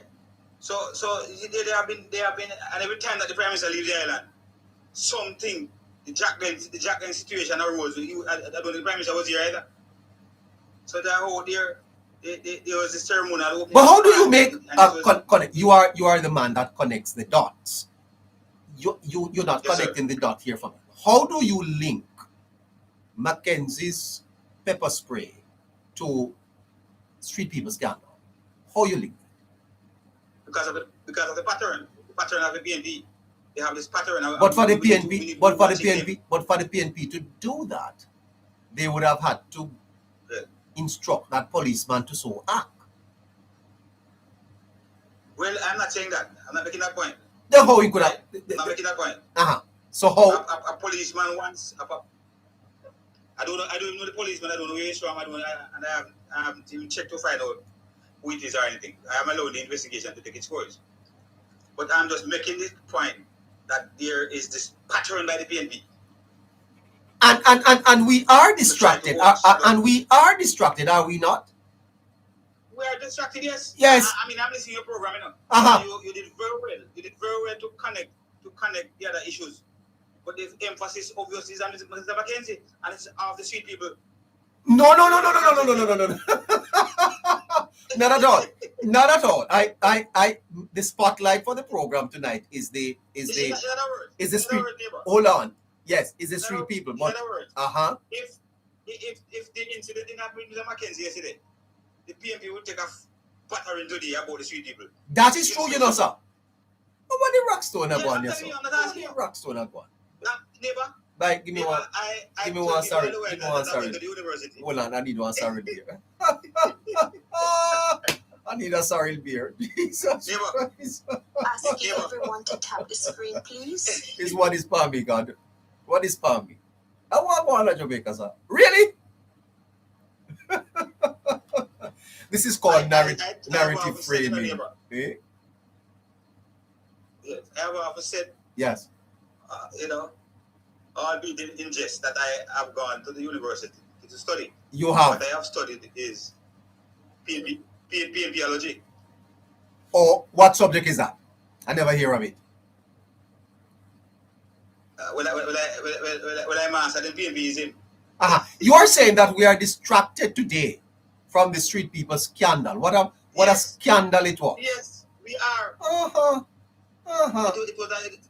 I mean, neighbor, I want to add something to that. The persons who were charged arising from the street people scandal. Persons? Was a female police. Were there persons charged? Persons were charged. The driver? Yes, man. I'm telling you now. That's the driver? Hold on there for me. Female, and the driver? Yes. A female constable? Yes. And a lowly rank worker from the what was then known as the municipal corporation in Montego Bay. Parish council, they call it then. 3 lowly rank constable, you know, who had to be instructed by a senior to get involved in the operation. Oh, I know that. At the time, I was the General Secretary of the Police Federation. Yes. And we had to travel, all 8 of us had to travel. All 8 executive members had to travel to Montego Bay and met with the police and took over the case and paid late QC, Ian Ramsey, who led the defense. And they were all acquitted. Hold on there for me. Hold on. Astute, affluent, hello, sir. Yes, neighbor. Astute, do you think that we are distracted deliberately by the PNP? Because I would feel a little embarrassed if the PNP is setting narrative for me. Could it be true? No, neighbor, I formed that same opinion even before you came up with the expose on the street people scandal. Because I'm very much aware of all these scandals, neighbor. I've been following these things for a very long time. And neighbor, you need to remember that Mr. Mark Golding is not just a politician today. He was around from in the 90s. He knows the ins and outs.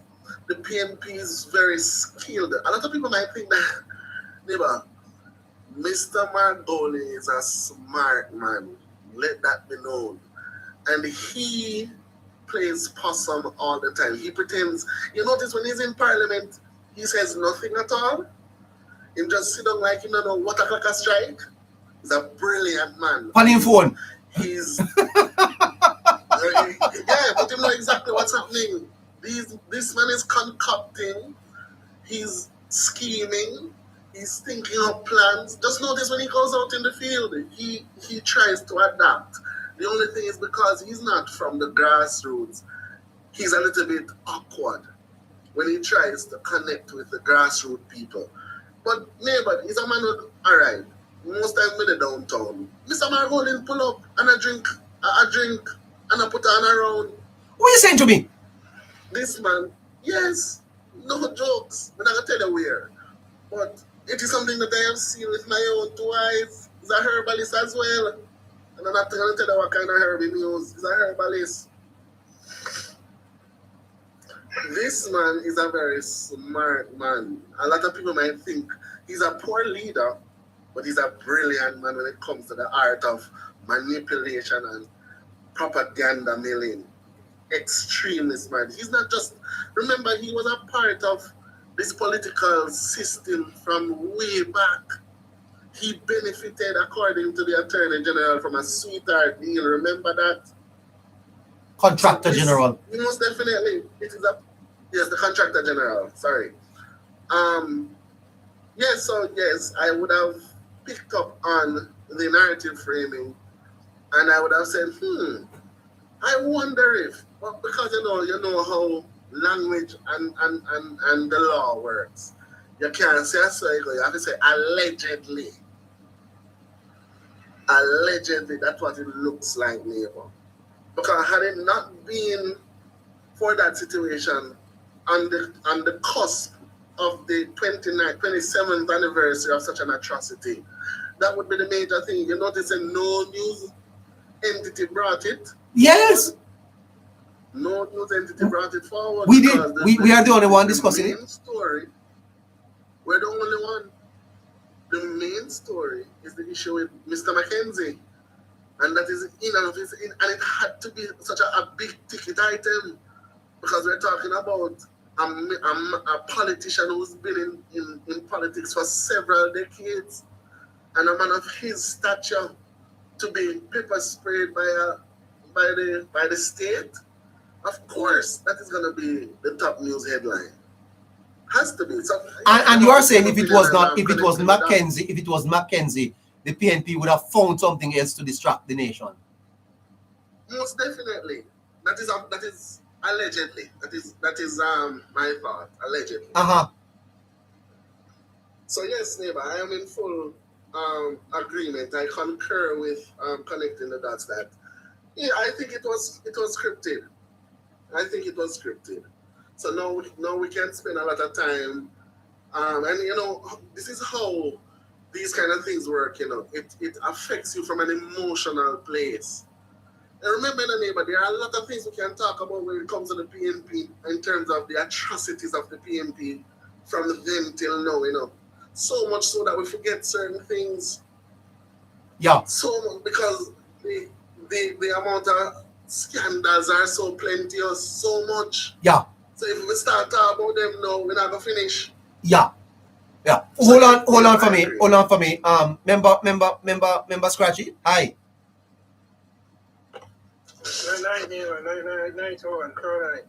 Member Scratchy, you probably were a boy when these 30-odd people were picked up in Montego Bay and dumped over there in a mud lake in St. Elizabeth.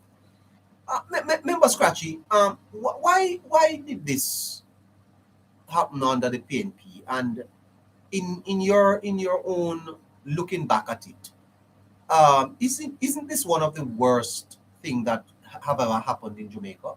Is it not one of those things that should cause us as a nation today to pause and say, never again should we do something like this?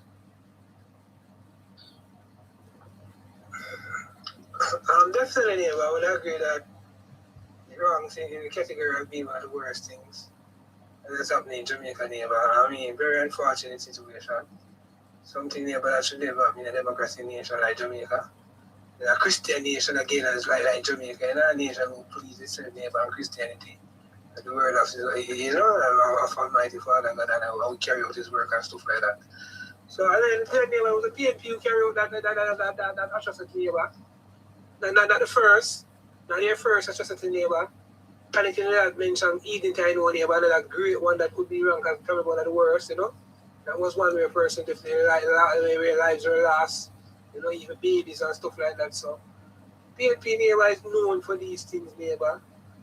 And the reason why I think, neighbor, that these things are not spoken about on a more regular basis, neighbor, it has to do with the whole fact, neighbor, that it has to do with also Jamaicans ourselves, neighbor, how we view things. Not to say that it is not important, but Jamaica is, neighbor, Jamaica is a country where current affairs are news that require public opinion, neighbor. It's of such high proportionate when it's coming out of a country where persons bleed and these things. And it just take a week. 1 week something is there, the next week something comes up, And it's just sad that a lot of these things that come up, a lot of them is misinformation, a lot of them is disinformation. We have an opposition party who plays on these things and twist it more to their narrative to suit their political agenda. And it's just a lot of Jamaica buy into it, but again, neighbor, a very great atrocity, neighbor, something, neighbor, where how many persons were taken down there in St. Elizabeth, I believe, in the night, picked up in the night, dump, persons and stuff like that, neighbor. Very, very, very, definitely, again, that's when you talk about human rights. PNP have no moral authority to talk about human rights here, because when it comes to human rights, People's National Party has infringed on the rights of Jamaicans more than any other political party or any organization neighbor in the history of Jamaica. And as connected to that, connected to someone who have full knowledge and understanding of this one thing neighbor. I was a boy at that time, but I've heard about it. I've also heard about it.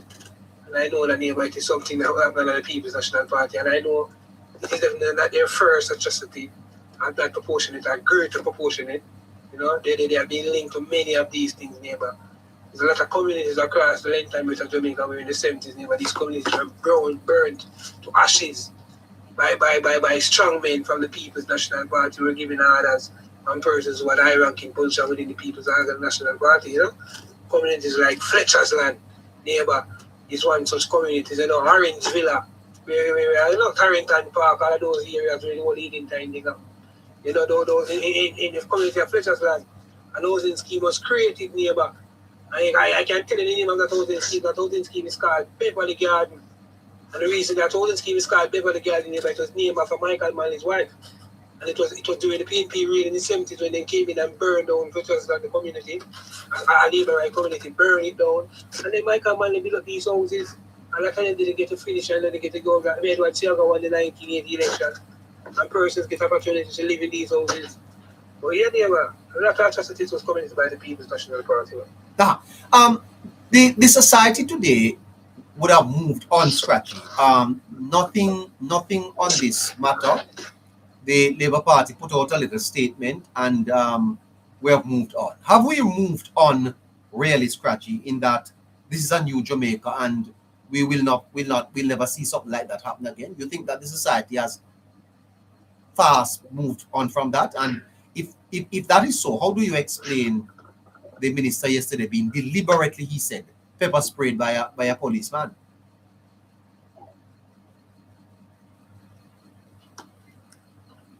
I would say, neighbor, that I hope, neighbor, that it doesn't happen again, neighbor. I hope that it doesn't happen again, neighbor, in our history going forward. But one thing I can say, neighbor, that a lot of things, neighbor, that happened in the past, neighbor, I can't see them happening again because of how structured and how organized things have become now, neighbor. See, even since the last 10 years, you know, when you look at even now, our security forces, neighbor, that case in point, you know, a member of the security force, you know, was the one who later McKinney deliberately pepper sprayed him. But despite that that issue, when you look at the security forces, you know, structured and organized the security forces, you know, gone are the days there were communities in Jamaica where the security force couldn't go into. They were gone are the days there were communities who felt that they had certain level of strong manship or authority with the police in terms of their power. So we don't see any more communities like that across Jamaica because we have seen where the security force has shown themselves that they are not afraid either to pull up and pick up any persons who name who call whether today or tomorrow. So it goes show them that a lot of things that used to happen back then won't happen again. But if I'm gonna put my neck on the block and say this won't happen again, neighbor, for the entirety of Jamaica future, I definitely won't do that. But I can say, neighbor, that as long as this Jamaica-led party and government is in power, you won't see anything like this, neighbor. Because this is a party, neighbor, that look out for the best interest of person. When you look at even hurricane that was coming the other day, so this party to the local government minister, neighbor, will make sure that street people are persons, you know, street people, persons who live on the street, were picked up, neighbor, and put in homes and a place of safety to withstand the hurricane and stuff like that. So I won't say it won't happen again, neighbor. I hope it won't happen again. And I know that, neighbor, that is Jamaica Labour Party will never happen again. And it's something, neighbor, that we should never repeat again. And again, neighbor, our international laws is much more stronger than 27 years ago. Our human rights laws and our human rights procedure now we are wrong worldwide. It's much more stronger than 27 years ago. These things will be tried, neighbor, in the court of international criminal justice and stuff like that. So it's possible where persons won't even be tried, neighbor, just in Jamaican courts again if these things should happen. This person might be charged with a more international standard for human rights breach and humanitarian. These are destruction for hurting these people and stuff like that. So it's a whole lot to here. But in the near future, I can't see this happening again. I definitely don't. Okay, how do you respond to the minister revealing that he was deliberately pepper sprayed? I mean, last night we were hearing the news. We weren't so sure about it. The minister today is saying that the policeman sprayed him 3 times. Neighbor, that's our Ken's neighbor, is a minister neighbor. Who you before he was a minister neighbor was someone neighbor who was afraid to speak is my neighbor. Someone neighbor who I don't think neighbor that if in his own consciousness neighbor, I don't think neighbor that being in power, being a part of the government, I know that whatever he has to say neighbor will definitely make the police look bad. I don't think Desmond McKenzie neighbor will blatantly come out and lie on the police and said the police purposely neighbor blatantly sprayed him 3 times neighbor. So from there, Mackenzie said that the policeman sprayed him 3 times neighbor, purposely neighbor, blatantly neighbor. It is something neighbor, it is definitely, it is gospel neighbor, it's something to sing with, it's definitely something we can run with. I definitely believe there's a Mackenzie neighbor because being a government minister neighbor, I don't think there's a Mackenzie would have lied. I don't think there's a Mackenzie neighbor would have tried to make anything with the police was doing all of the criticism that the police is getting based and stuff. Now I know that someone of higher authority, they have acted up on in some level of inappropriate way. You know, I don't think he would have done that. So to be a fact neighbor, he come out and said that neighbor is speaking the truth. And that policeman neighbor, I can't say what type of action should be taken against him. I don't know what the force order say in terms of use of external powers and stuff like that. So I expect neighbor that the hierarchy of the police force neighbor we take the necessary action against this policeman neighbor. So that all the policemen and women can learn that even if you conduct in your duty, connecting that make a valid point. We're not look on the point that there's a Mackenzie a member of parliament. We're not look on the point that he's a government minister. We look on the fact that he's a human being and someone who's considered a senior citizen. And despite him trying to restrain the whole thing, you went and pepper sprayed him not once, not twice, but 3 times. You must have known that is Desmond Mackenzie. But again, neighbor, despite not adding in title to it, neighbor, title is done. We live in a country, we live in a side of the world, neighbor, where titles hold a lot of weight and title carry a lot of power. This is a member of parliament. This is a minister of government speaking to you and telling you that calm down. He wasn't telling you that you're not supposed to arrest the young lady or the person. He was simply saying to you that calm down because the person run. Your ultimate aim right there, you should have made sure that you maintain his safety. And safety should have be of maximum concern right there. Because someone who should have police security detail and stuff like that. And he's a government minister. And you are someone who's an arm of the state. And you swear and guide to protect and guide and protect all of us, yes, but you have to show some authority to them because of them on a certain level of office. And that was a show neighbor. So some action must be taken towards the policeman neighbor. So that message to the policemen and women that going forward, you understand and know you're not just government minister, but every citizen overall. Fantastic. Connecting the dot, let me come back up to you. You would know a little bit more about the Montego Bay street people scandal than a lot of us did. Take us back to 27 years ago. What really happened? My understanding, neighbor, because I sat through the trial. I remember as the General Secretary of the Police Federation. I sat through most of the trial because I would go down there to support the member who was charged. Is that they were given instructions by the divisional commander. A police inspector was involved. He left the force shortly after that because he was transferred to Kingston under dubious circumstances. Because what happened there, he wrote a statement in the matter and he went back and changed the statement because he said the first statement was not true. He was instructed to write that. And he, a police inspector, yes. I remember his name, but I won't call his name. Sure. I remember the policeman's name, the inspector's name, but I said I won't call his name. He wrote a statement and went back and changed the statement because what he said in the second statement, that what he wrote the first time, he was instructed to write it, and that was the truth. Can I tell you? The divisional commander retired from the force as an assistant commissioner. He was a superintendent at the time, and he retired as an assistant commissioner. He was promoted twice. 3 times. Let me see, he was a superintendent, he went to senior super, and then he got 2 promotions after that. So you know, what struck me though, neighbor, what struck me in the matter was the ruling of the DPP at the time. To have charged a female constable, the truck driver, who were acting on their own, and a lowly rank employee of the municipality at the time. I had serious questions in my mind about the function and the role of the then incumbent DPP. I questioned that as a lay person. How do you bypass the superintendent and the person in charge of the parish council and the parish council manager and people like those, and charge a lowly rank worker who was acting on instructions, as with the case with the female constable who was charged for corruption and all kind of stupidness. But thank goodness, we led by example, gave the female officer an outstanding QC, and the other accused benefited from that too, because they were all acquitted. All the persons who were charged were acquitted. The female officer went on to serve the police force, and she was promoted to the rank of sergeant subsequent to that. But I just want to, in closing, this could be my final remarks, unless I ask something else. We should also examine what happened to Mr. Vaz 40 years ago. You see, sometimes I hear people say, why that gone a long time? Why we wasn't discuss that? Young people don't want to hear about that. You get me, neighbor? Yes. If you could tell a lie on a man 1986, and at the time I was a policeman, I also know about the unaliving of that 14-year-old Immaculate Conception schoolgirl in 1983.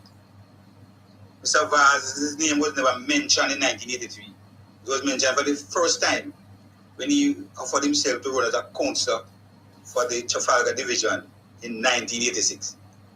Some graffiti appeared on a wall on Birchucker Lane, which is a part of the division, that he was involved in the unaliving of the young baby, 14-year-old girl. Oh my. And that followed him until 40 years ago. 40 years ago, sir. So we should not be fooled that these things happen too long and we should move on. It's 2026 now. It's the PNP narrative that we should not buy into that narrative. Because if you go to the lie on a man and it lingered and obviously smeared him and smeared his family, his parents died and they didn't they passed on and they didn't get a chance to know that their son was cleared. These are the things that we have to live with. So we're letting the PNP have to work. We should go back and back. And why we should go back is to establish what the PNP for who they are. We should let the younger people who are voting and who want to join the PNP, we should let them know the PNP for who they really are. Why do you think that Dayton Campbell repeated this last year? Because that is precisely why the matter came up back for this defamation suit. What caused Campbell to have so repeated this matter? Well, as Mr. Vaz said, sir, this thing is only, he said it was really orchestrated, and it is only mentioned during the election campaigns. So it is a smear him and the party. Mr. Vaz is a political heavyweight, in the JLP. So if you could smear Mr. Vaz, you could by extension smear the Jamaica Labour Party. So I'm glad that I live to see Mr. Vaz's name be once and for all cleared and the PNP exposed for who they are. And with that, I'll allow somebody else to come in. Fantastic. Dobney, you can pick it up here.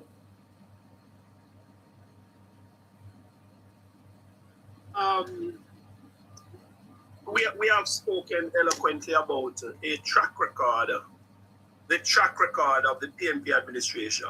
Over the years, the PNP has not done well in governance, but they have been very effective in attacking consistently from the days of Colonel Charles, straight up Darrell Vaz, etc. All of the people that represents what you call the mainstream, Edward Seaga, etc., the mainstream JLP, the only record that PNP can boast within context is that they have consistently attacked the leaderships of the Jamaica Labour Party, what you call as a distraction mechanism, because they have not necessarily been able to give value to good governance of this country. And it continues into today.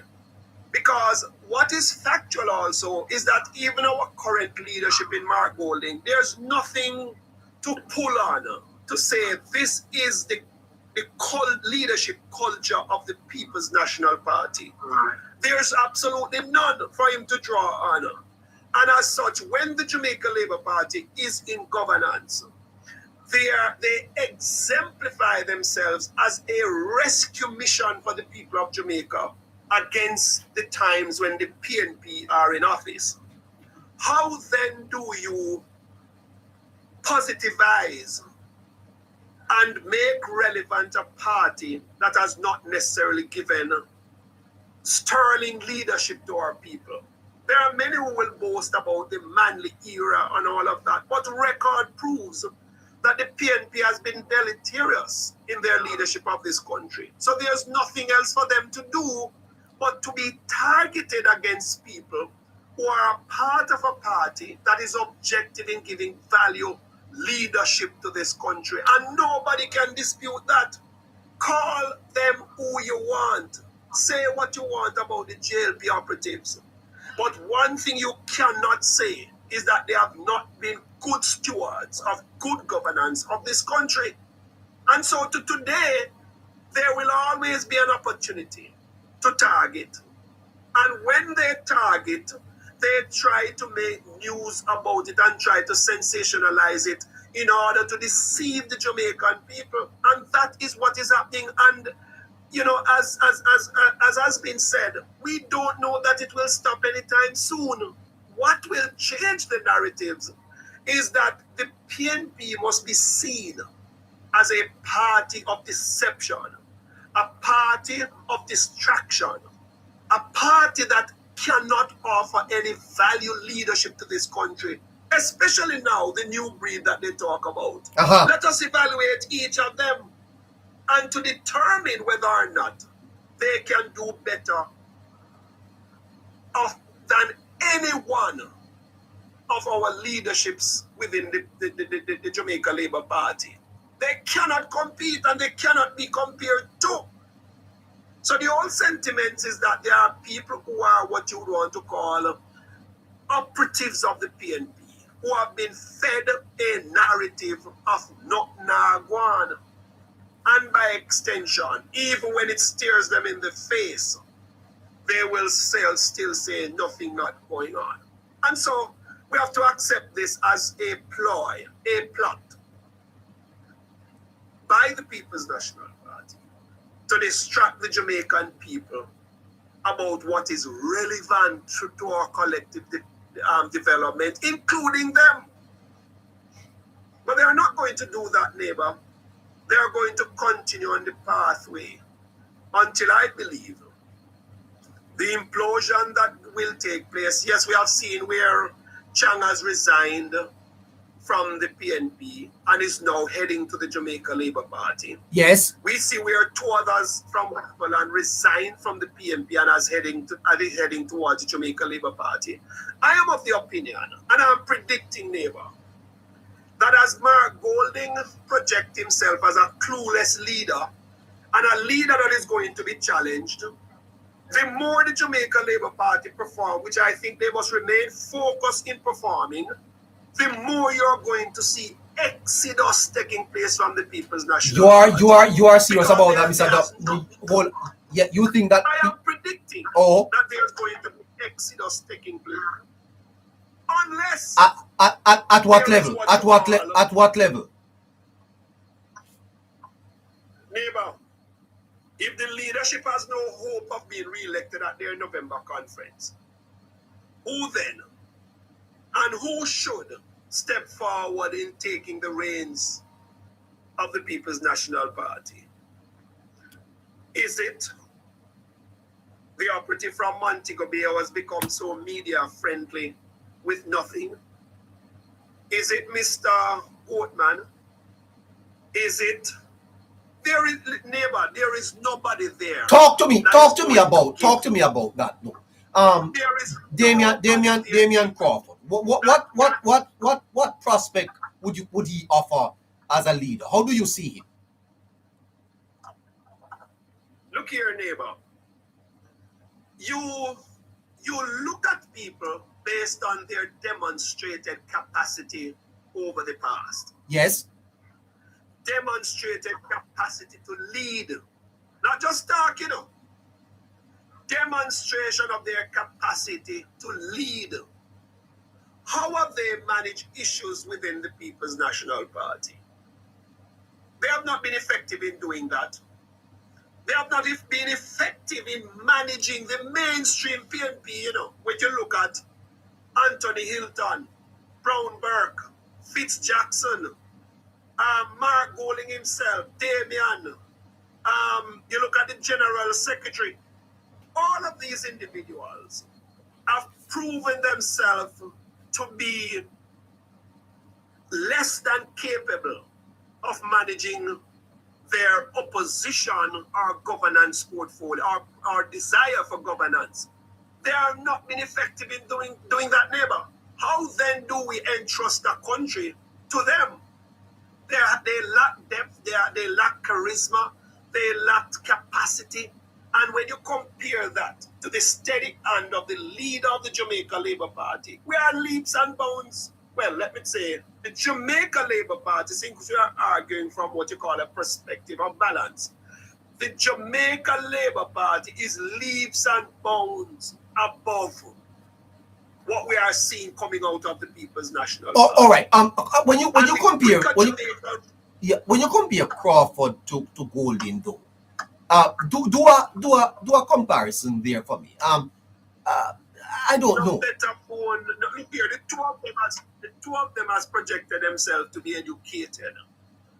But Damien has consistently spoken and has to retract his statement to say, I know that me did say, I know that me mean. And so he's characterized by a trickster who utters things on the platform just for sensationalism. Trickster? But having to look here, now then hold on. He is the one who talk about Trixie. I did not mean that.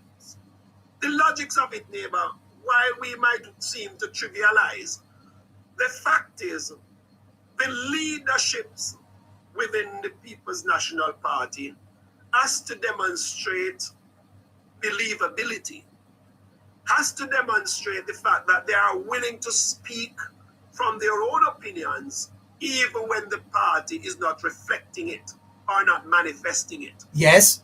Dayton Campbell? Yes. As he demonstrated capacity, he spoke lies and innuendos. Well. And when asked about it, he said, I am willing to stand by that. Yes. But yet, he had to do a public apology. So you think that he's damaged? This is that. Yeah. So you rule out damage the goods. You have to, with all the rebranding and the recoloring of his beard and all of that, and the repositioning himself as a likely candidate, we have to accept the fact that he has damaged himself. So there's no hope for him beyond taking the reins of leadership if the party, because the party can what you call position itself to take the best of what they have. But the best of what they have does not meet the Jamaican expectation. Oh my God. And I tell you, neighbor, again, I said it, that the lead, look here, the support for the PNP is dwindling with every scandal, every utterance, every projection of who she But some would say to you, Mr. Dubney, that when you look across social media, they do have a strong presence. What do you mean dwindling? No, neighbor, let us understand the realities of news and what is sensational. Yes, sir. Let me understand. News that is credible and worthy does not necessarily make it. You have to come out with what you want to call cascas.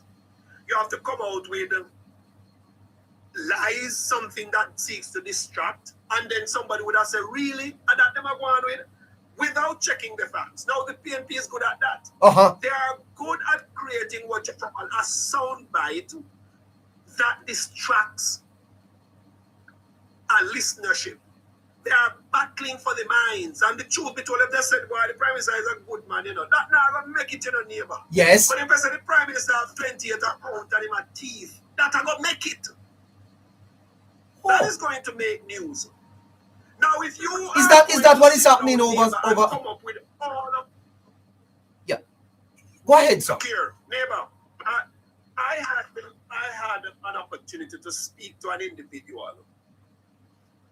He's no longer within that circle.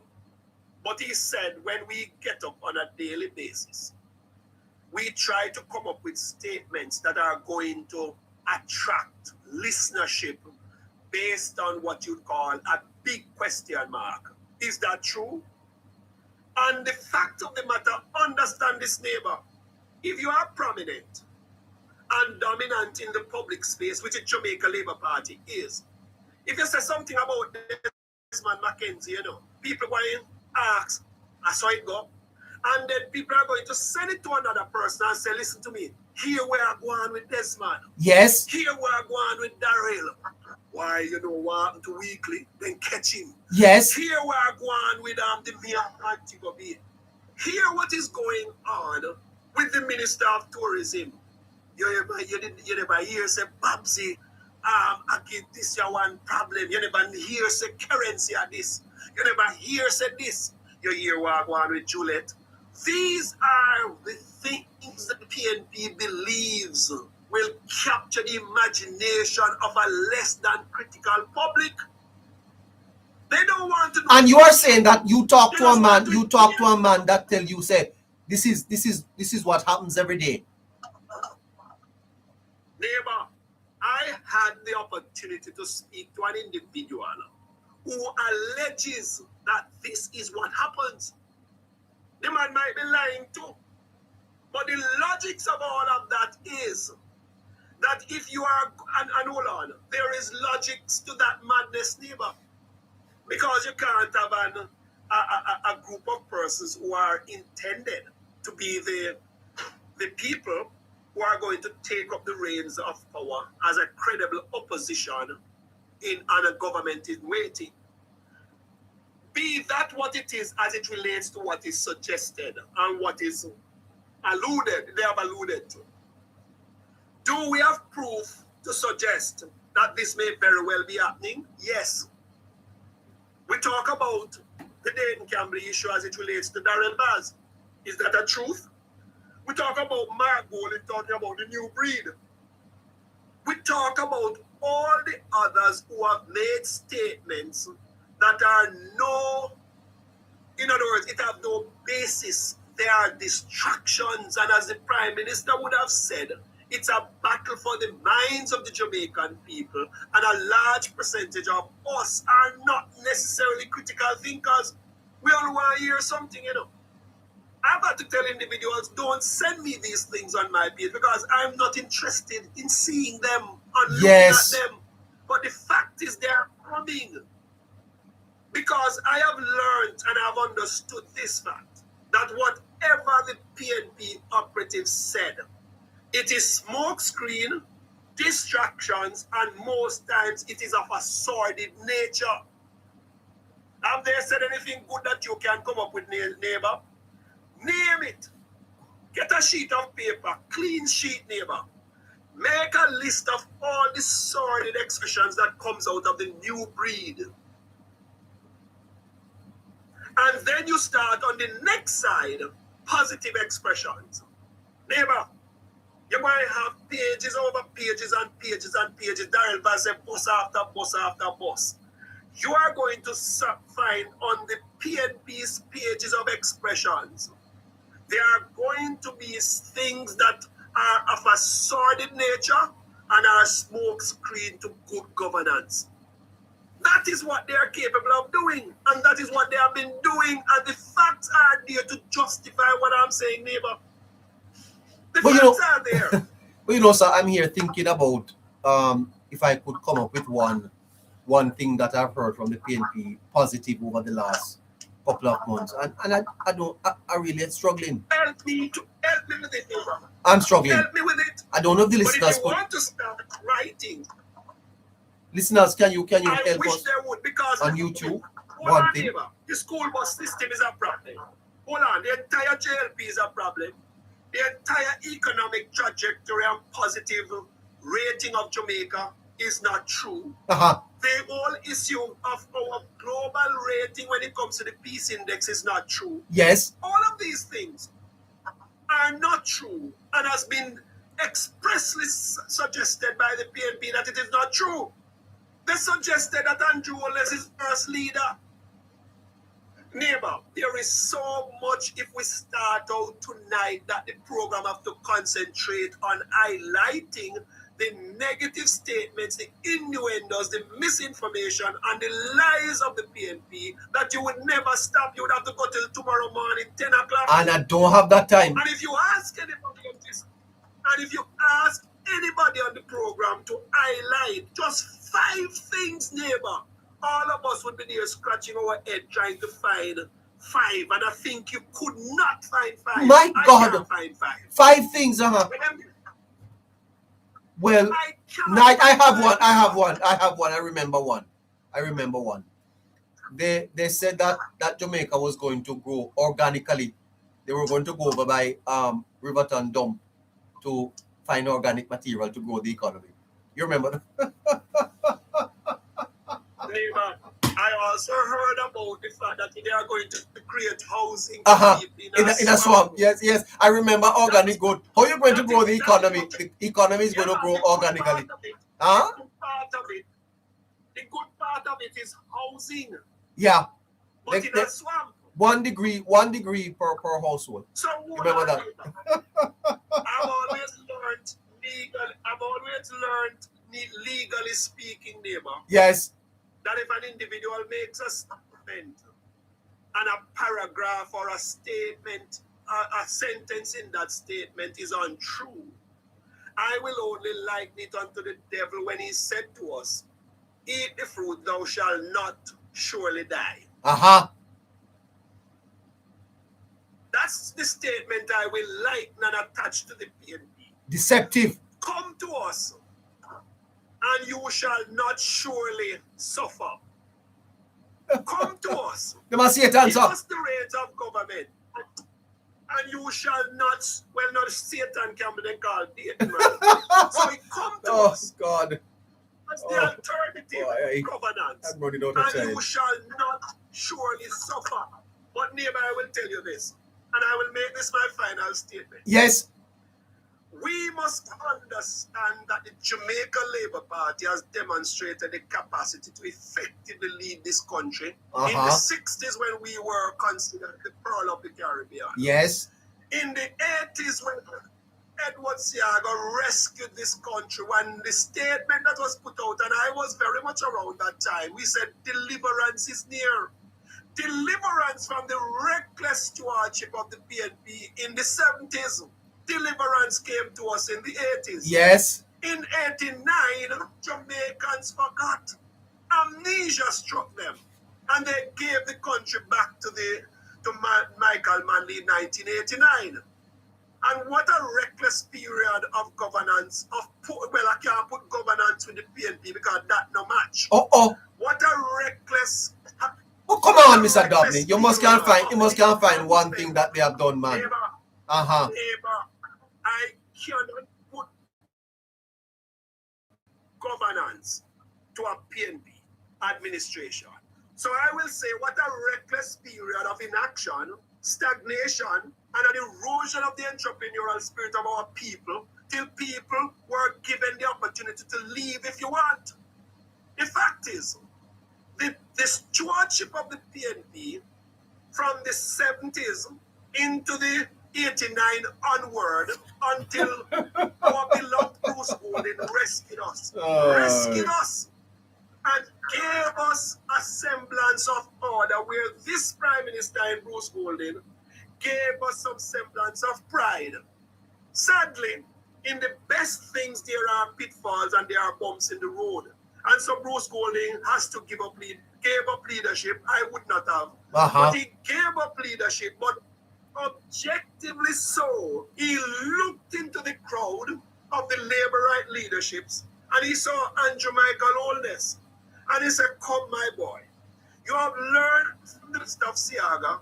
You have understand some values and what not to do when it comes to the People's National Party, and you have learned the pitfalls of the PNP under PJ Patterson and the others, and so you are being equipped as a young man, a good debater while he was in school, and a person who had his eyes set on sterling leadership of the country, to the point where he held his wife, look here, I am ready and I'm preparing myself to give Jamaica my all.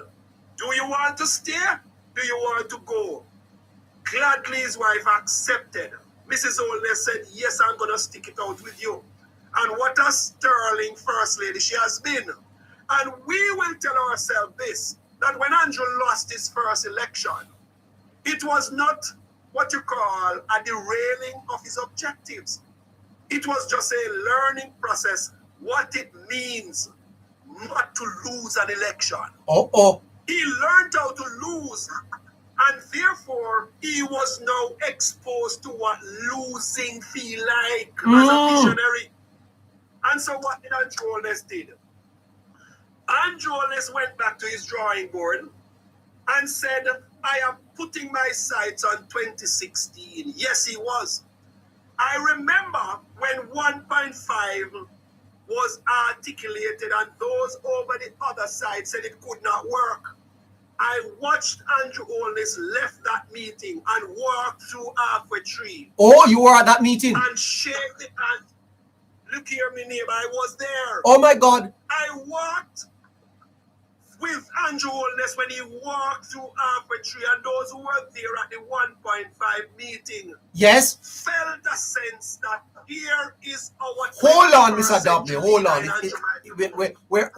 We're near to 10 o'clock. Are you telling me, sir, that there were people in the party that said it couldn't work? Said it what? That it couldn't work? No, on the other side. Oh, okay. On the other side, they said it could not work. Yes. But the Jamaica Labour Party was revved up and understood that. That 1.5 came from him? It came from him? Look here, it was launched, the 1.5 million, what you would want to call threshold, was launched, that it is something that they are going to implement. Many said it could not work. But after the meeting, I don't remember the exact location of that meeting, but I remember when the Andrew Michael Holness, as the Prime Minister in waiting, went to Africa and walked and greet the people in Africa, the business community. New Kingston. New Kingston. And when I looked at the thing in Africa, man. Okay. Africa name. I watched that man greet the vendors in Africa. He walked up the side of the VMBS, the Jamaica National Bank there, all the way around. And he greeted the people, and he came around and he greeted all the people. And I watched the faces of those vendors. And I watched the positive energy being transmitted by this leader in waiting. Oh. And I said to myself, I am proud to be a part of the Jamaica Labour Party. Uh-huh. And I told my neighbors, told others, that Andrew Michael Holness learned his lesson. He learned what to do to win because he have experienced the loss. He experienced a loss. And that was a good thing for Andrew Michael Holness. Neighbor, I'm going to tell you this. Our Prime Minister in the now learned his lesson well. He learned from the good and the bad within the context of leaderships.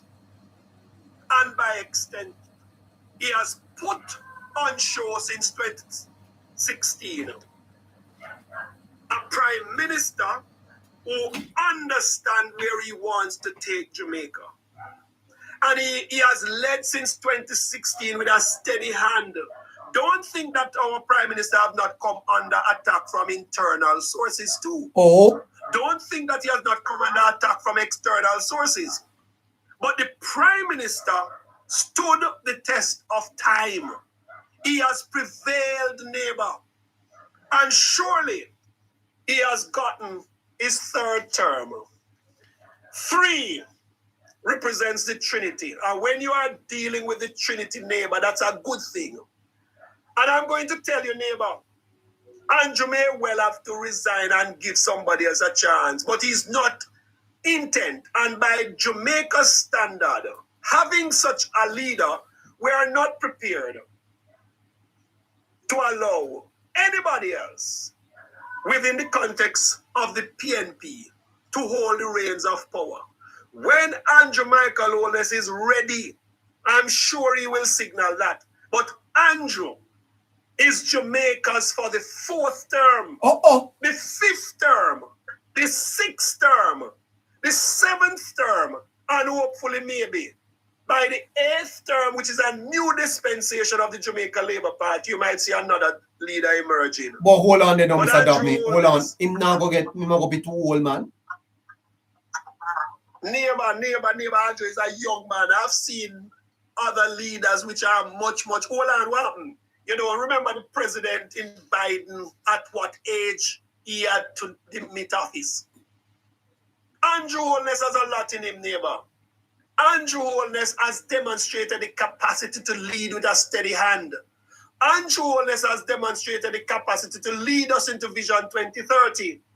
Andrew Holness has demonstrated the capacity to suggest that at post-2030, we are moving full speed ahead to attain a Singaporean model, which I'm sure we are going to start articulating what that will look like.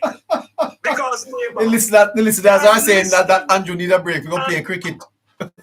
Well, make him serve 30 years, man. well, let me tell you something. And listen to me, neighbor. Let me tell you something. I just said to you that even if Andrew Holness has decided to give up at a particular juncture, maybe the 5th or 6th term, he would have created so much hopefuls and so much prospects that he can do as he please within the context of succession planning. Don't think that he's not doing that now as a part of his objective. What are you saying to me? Don't think that he's not doing it. Uh-huh. A good leader embrace succession planning. And I'm sure that he's doing that. Edward Siaga was looking at Andrew Holness as the person that was supposed to succeed him. And what you saying to me? It is his progeny. Ed Siaga. Yeah, man. And look here. Let us understand this. Andrew Holness was a prodigy of Edward Siaga. That is my point. I'm making that point very clear. He was a prodigy and has been, to date, a prodigy of Edward Siaga. And what a sterling leader he has become. He has learned well, neighbor. And I'm saying this to you. We have a prime minister extraordinaire. And the day, look here, one of the problems or pitfalls we'll have in a neighbor is that the fact that we don't acknowledge and accept the good in our leaders, especially this one. And trust me, the world is waiting to utilize his talent and his skills if we make the mistake of losing him. I agree with you. But let me tell you, neighbor, I'm out of time. I will not relent in my efforts to positively promote the Jamaica Labour Party and Andrew Holness as our leader extraordinaire for the 4th and the 5th and the 6th term. But Dabney, you are one of the better communicator of the party. What go on? Neighbor, I don't worry about that, you know. Discovery comes when discovery arrives. Boy, I tell you. I'll take my time, neighbor. Thank you for the opportunity. You are being discovered, I can tell you that. To speak in this forum, because you are speaking about the sterling leadership of our political system in the now. I am giving value to that in my own little way. But at the end of the day, we are in good hands. And the Jamaica Labour Party is here to stay up to the 5th and the 6th term. Neighbor, it's my point. And the more Jamaicans understand that, the better our children will be, and they will thank us for staying the course and keeping the Jamaica Labour Party holding the reins of government. Sadly, there's no alternative in the now. And if the PNP is to reposition itself, it's going to take about 20 years. Thank you, sir. My point, neighbor. Bless you.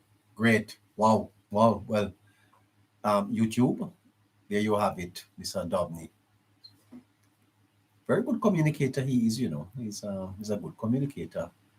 I think the party could do well with him, you know, leading or assisting on this front here. Why not make him head of some communications, political communications on social media? Come on, man. Build one office and recruit Mr. Dabney and let him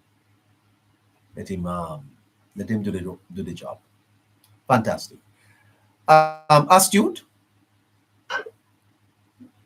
Yes, neighbor, I'm here. Boy, it is a fascinating night. Yes, neighbor, and as I wouldn't necessarily agree with Mr. Dabney saying for going in his 70s, because he's gonna need some time for himself. Yeah. And when them beat this man bad, oh my goodness, man. Yeah. Like him a human, like him a robot. Yeah. And I don't even say there's any contest, there's no argument. He's one of the best leaders Jamaica has ever seen. Yes. Jamaica is experiencing unprecedented times. In unprecedented times, no other leader had to deal with the kind of climate, economically, geographically, that Mr. Holness, Dr. Holness had to deal with. Yet still we are doing much better than we've ever done. As Mr. Dabney pointed out, we were considered the pearl of the Caribbean in the 60s, while just after independence, and this is the best Jamaica has been since independence, and yet still the man who has ushered us into these times is being chastised by the very people who benefit from Jamaica doing well. Neighbor, I don't understand it. I don't want that for him, but I would say 10 to 15 more years and we're good. And I'm not meaning 10 to 15 years of the Jamaica Labour Party forming government. I mean 10 to 15 years of Mr. Holness, then somebody else like a Matthew Samuda can take over. Or if Mr. Nigel Clark decide to come back. But the PNP should never say the reins of power ever. The PNP is not even a political organization. They're not even a viable opposition. They're not a viable alternate government. They have not done the mandate of what an opposition or alternate government should do. So they should never, ever, ever, and you have pointed out at the beginning of the show in your notes, one of the many atrocities that they've committed. And that alone should disqualify them. But neighbor, as I said, give God thanks for Dr. Holness. 10 or 15 more years of him, many more years of the JLP forming government, and Jamaica is definitely gonna. Neighbor, I have no doubt in my mind that Jamaica is gonna become a Singapore in my lifetime, and even your lifetime, God spare. Thank you so much. So we give God thanks. Yes, neighbor. Thank you, all the man. best. Connecting?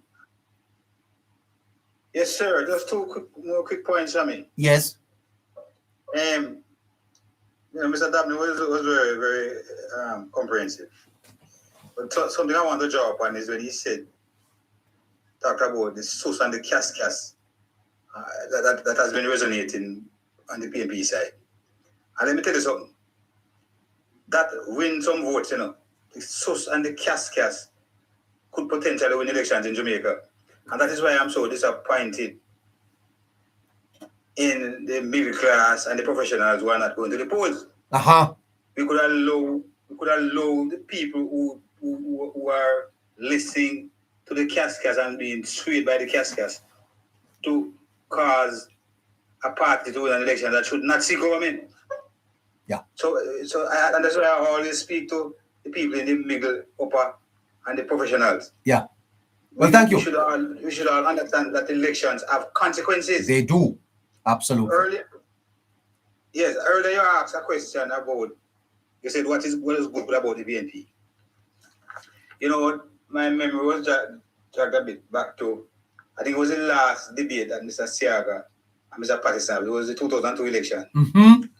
The moderator asked Mr. Patterson to say one good thing about the JLP, or about Mr. Siaga. It was about the JLP. And you know what he said? Mr. Patterson said that they are good opposition. when Mr. Siago was asked the question, he said he credited the PNP with the ability to win elections. Yeah, okay. I'm out of time, sir. I'm going to have to run. All right, no problem. Yeah, catch you tomorrow. Next time. Sure, absolutely. Yeah, man, no problem. Next time. Yeah.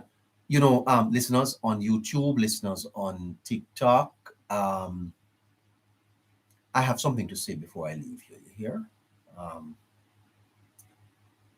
got a call today about a matter having to do with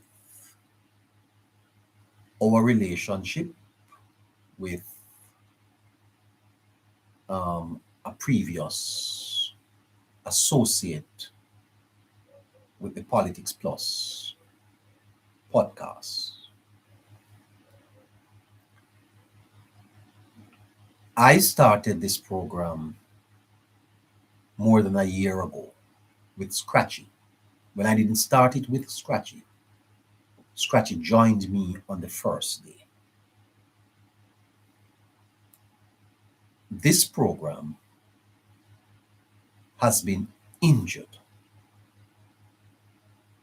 and there are some lies that are being told. And I have remained quiet because it's not my style to wash dirty linen in public. I do not consider the member that departed an enemy. But I think that it is important that some facts be stated. And I want you to listen to me, because I would never lie to you. I don't know the member, never met her, and I was introduced to her by my trusted friend, Caroline. Caroline, I would say, is largely responsible for where Politics Plus is today. As a matter of fact, after the elections, I wasn't planning to come back. And Caroline has made this into what it is. Any attempt to malign her, I would never support it. I would not be sitting in this chair tonight if it was not for Caroline. I would not be sitting here. I can tell you that. And I have heard some things being said out there that needs to be answered for the integrity of the platform.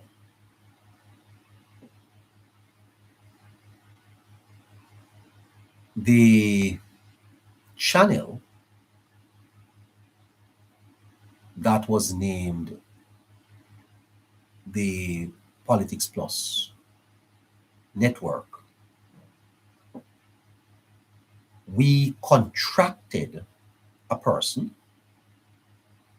to build the channels for the anniversary. What I'm saying to you cannot be challenged. It is the God-given truth.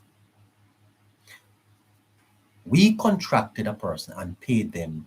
The cost to do it was $600.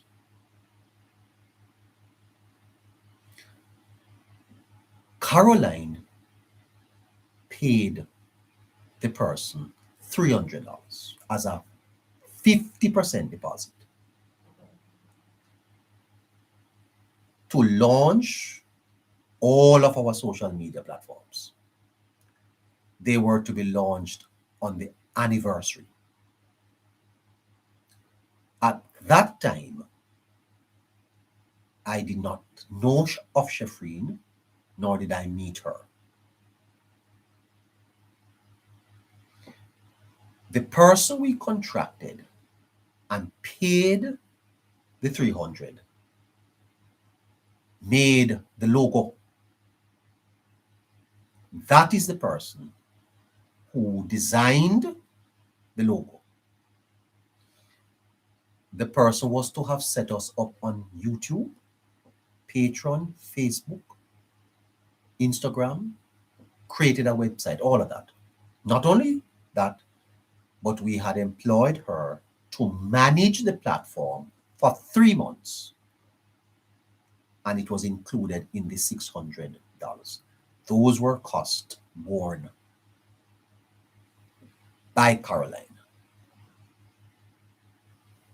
It so happened that on the anniversary launch, the person was not able to deliver. I dismissed the contract.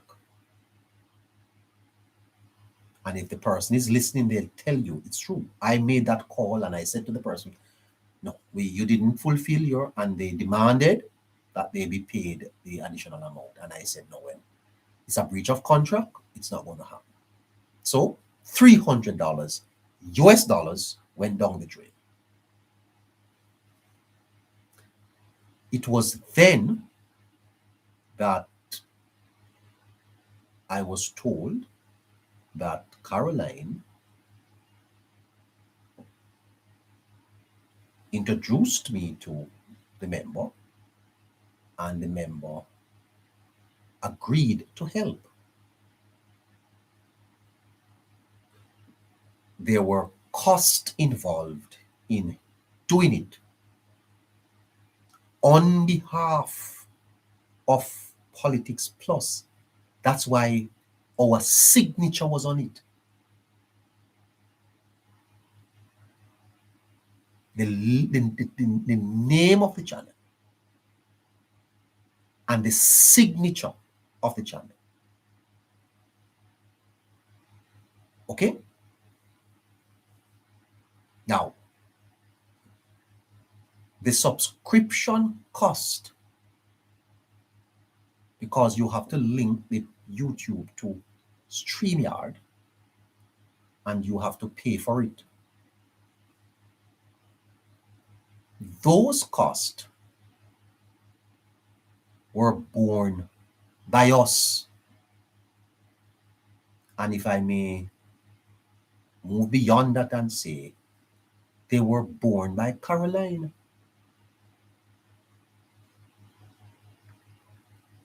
If the member initially did it, they were refunded. And we have the receipts to show. Not 1 cent to do Politics Plus work of establishing us on social media was borne by any private individual. That is not true. And that is a lie. And therefore, when I heard in the public space that I did not own the channel, I was shocked. Because just as I was about to make this channel into a full-time project for me, I learned I didn't own it. How comes I don't own the channel when Is my name, well, it's the Politics Plus is the brand. All the videos up there are mine. As far as I was concerned, the member was the technical operator. Now, let me ask you a question. If you bought a car and you send the money to Jamaica, to your brother, and you say to your brother, buy this car for me, but because I am here in Jamaica, I can't register it. Register it for me in your name. How does your brother come to say that they own it? They don't own it. The owner is the person who initiated the arrangement, pay for it, and is operating it. Politics Plus was being operated by me or by the team.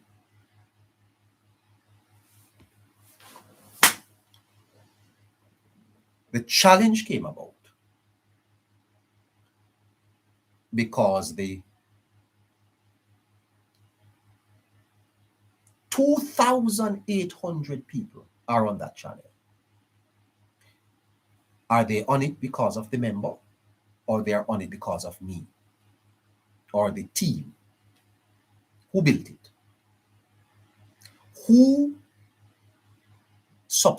did these people subscribe to? I want you to be fair to the argument, because after tonight, I will not say anything else. Who did the people subscribe to? Did they subscribe to the Caribbean Current? What is the Caribbean Current? Or did they subscribe to the Hello Neighbor show, the Politics Plus network? The matter came to a challenge because of a dispute over the resources on the channel. The channel being monetized caused the problem. And the truth is, at the heart of this problem, that is it. The money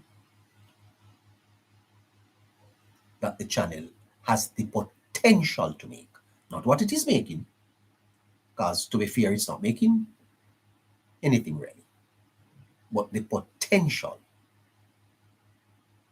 Someone saw the potential that we spent more than a year to build.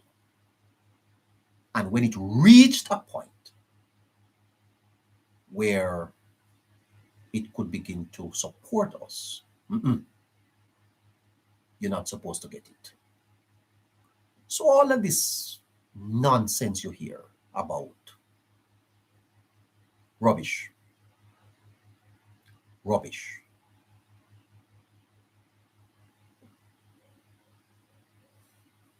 I intend to take this matter further in the interest of fairness and justice.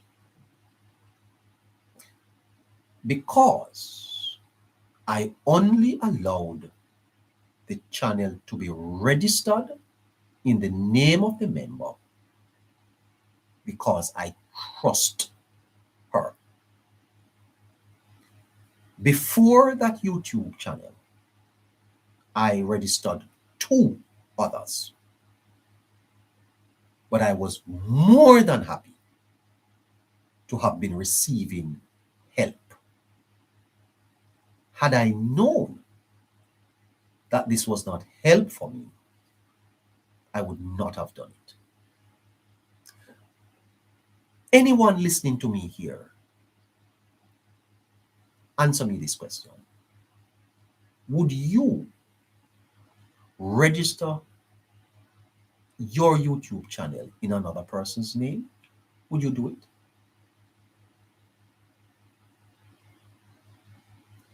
But we operated as a team. And on this team, we thought we had the trust of all. So if a member decides to move on, what is the principled thing to do? Not turn over the assets to the network. George Davis can't decide say, I'll leave Nationwide and carry Nationwide YouTube channel with him. That's ridiculous. Turner Thomas can't decide say she going to leave Nationwide and Nationwide channel becomes hers. What about Diane Jackson Miller? If she's leaving RGR, TVJ's YouTube channel becomes hers. You know, see, that argument is absurd, ethically absurd, and legally indefensible. The fact of the matter is that the channel was stolen. It was stolen from us. And listen to this. Within 12 hours of a conversation held, the name of the channel was changed. Huh? Politics Plus, Hello Neighbor, becomes the Caribbean Current. And the content on the channel for all this time is Hello Neighbor, Politics Plus. And within hours, it has a new name and a new mandate and is to be launched. Something smells stink there. So that not stink, man. That is a stench.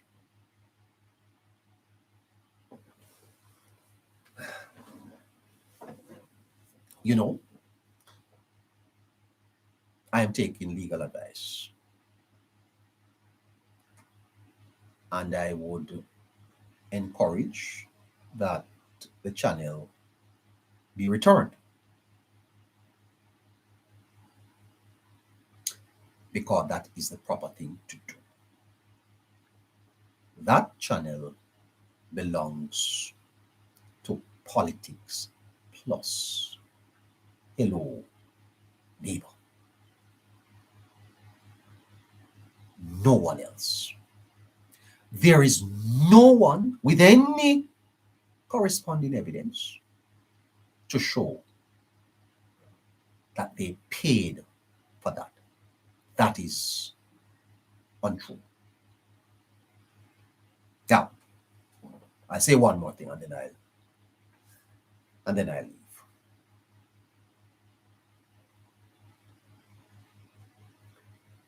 My relationship with my producer is one of respect, to the point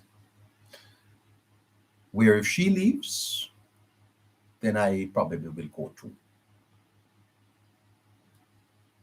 I see her as a trusted partner, not only by what she says, but what she does. It is her actions that gives me confidence that she has the best interests of this program in her mind. Anything else said, in my view, is a mere distraction. Caroline is the reason that this program is on the air tonight. And I thank her for allowing herself to take much humiliation, much disrespect, because if I may say this myself, she don't need to do it. Caroline is an established person, very well respected, and she doesn't need to do this. The fact that she decides to serve her country and her party, and she does it through this means, is something I want to appreciate. And let me close by saying this. Member Harry and the member Scratchy are as much valuable members of this team. And we have many meetings off air, and at no time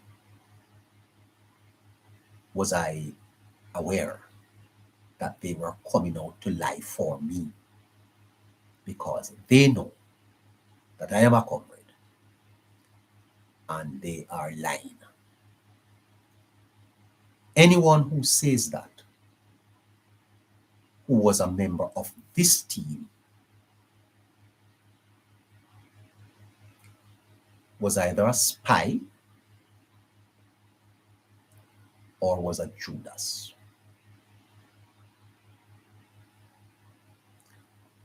I don't go around making enemies, but I have more enemies than I do have friends. That makes me a good person. I encourage the member to let good sense prevail, to stop spreading false and misinformation, because the facts justifies that what you did was unethical, dishonest, and leaves you with very little credibility. Finally, I have learned in media that if you are going to build a brand, people must be able to trust you. People are trusting you to give them information. And when I come here at nights, I don't come here with falsehood. I do my research and I present my monologues. They are opinion pieces. They are provocative. They ask tough questions. They are largely philosophical. If you launch a media career on lies, it cannot succeed, because you want the people who follow you to know that you are someone they can trust. Return the channel and go launch your media channel yourself. That's what you are to do. Don't launch on what we have worked hard for and built. Yes, you helped us, but that is help. Give and then you take it back. Give me something and then you take it back. Because neither Scratchy, nor Harry, nor Caroline are paid a salary. None of them. They are all volunteers. People who love their party and want to see their party remain in power and the PNP kept out of power. That's it. And if that was not the members' motive, then what was it? Why are you trying to benefit from us? Because it's a benefit to you. Here we are having to beg people over again to subscribe. You think it's easy? We have interviews that we have to cancel because we don't have the numbers. We don't have the StreamYard account. We are off X, we are off Patreon, our website has gone. Our 2,000, we would have been at 3,000 subscribers tonight. That all gone like that. That's hard for us. And we have to pick ourselves back up. Start over again.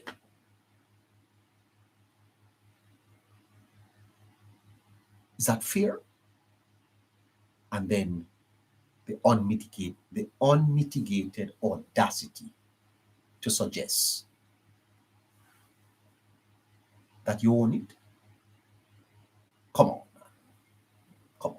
Don't do it. Don't do that. If you ask Floyd Morris, he would say, I see through it. I see through it. The member has wished me the best.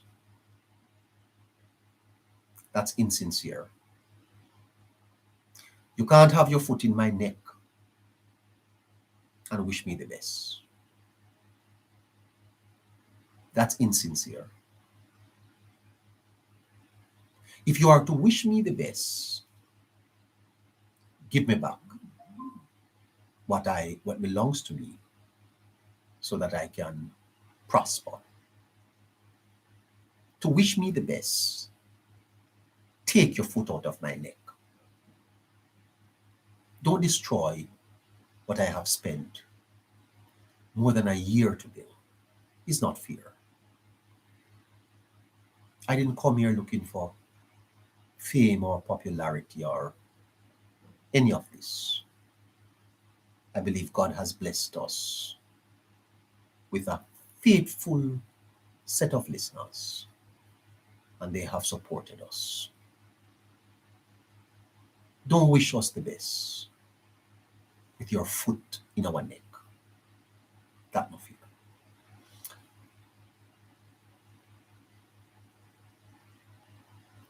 I want to thank my listeners for their loyalty. Your loyalty to us. And if we have to do it again, we'll do it again. Because I know that who God bless, no man can curse. In the meantime, subscribe to the new channel. I hope that within a matter of days, we will get to 1,000 subscribers so we can buy the subscription again, get all the things done, and start over again. Yeah? Very painful. I must tell you, very hurtful. I am talking to you and there's a tear in my eye because I know we have worked hard. We have been through hell. We had a TikTok page of almost 40,000 subscribers and we lost it. And we try again and we brought our subscription up to 2,900. Just gone like that. If that never happened, then to hear over the media that guess what? You never own it in the first place.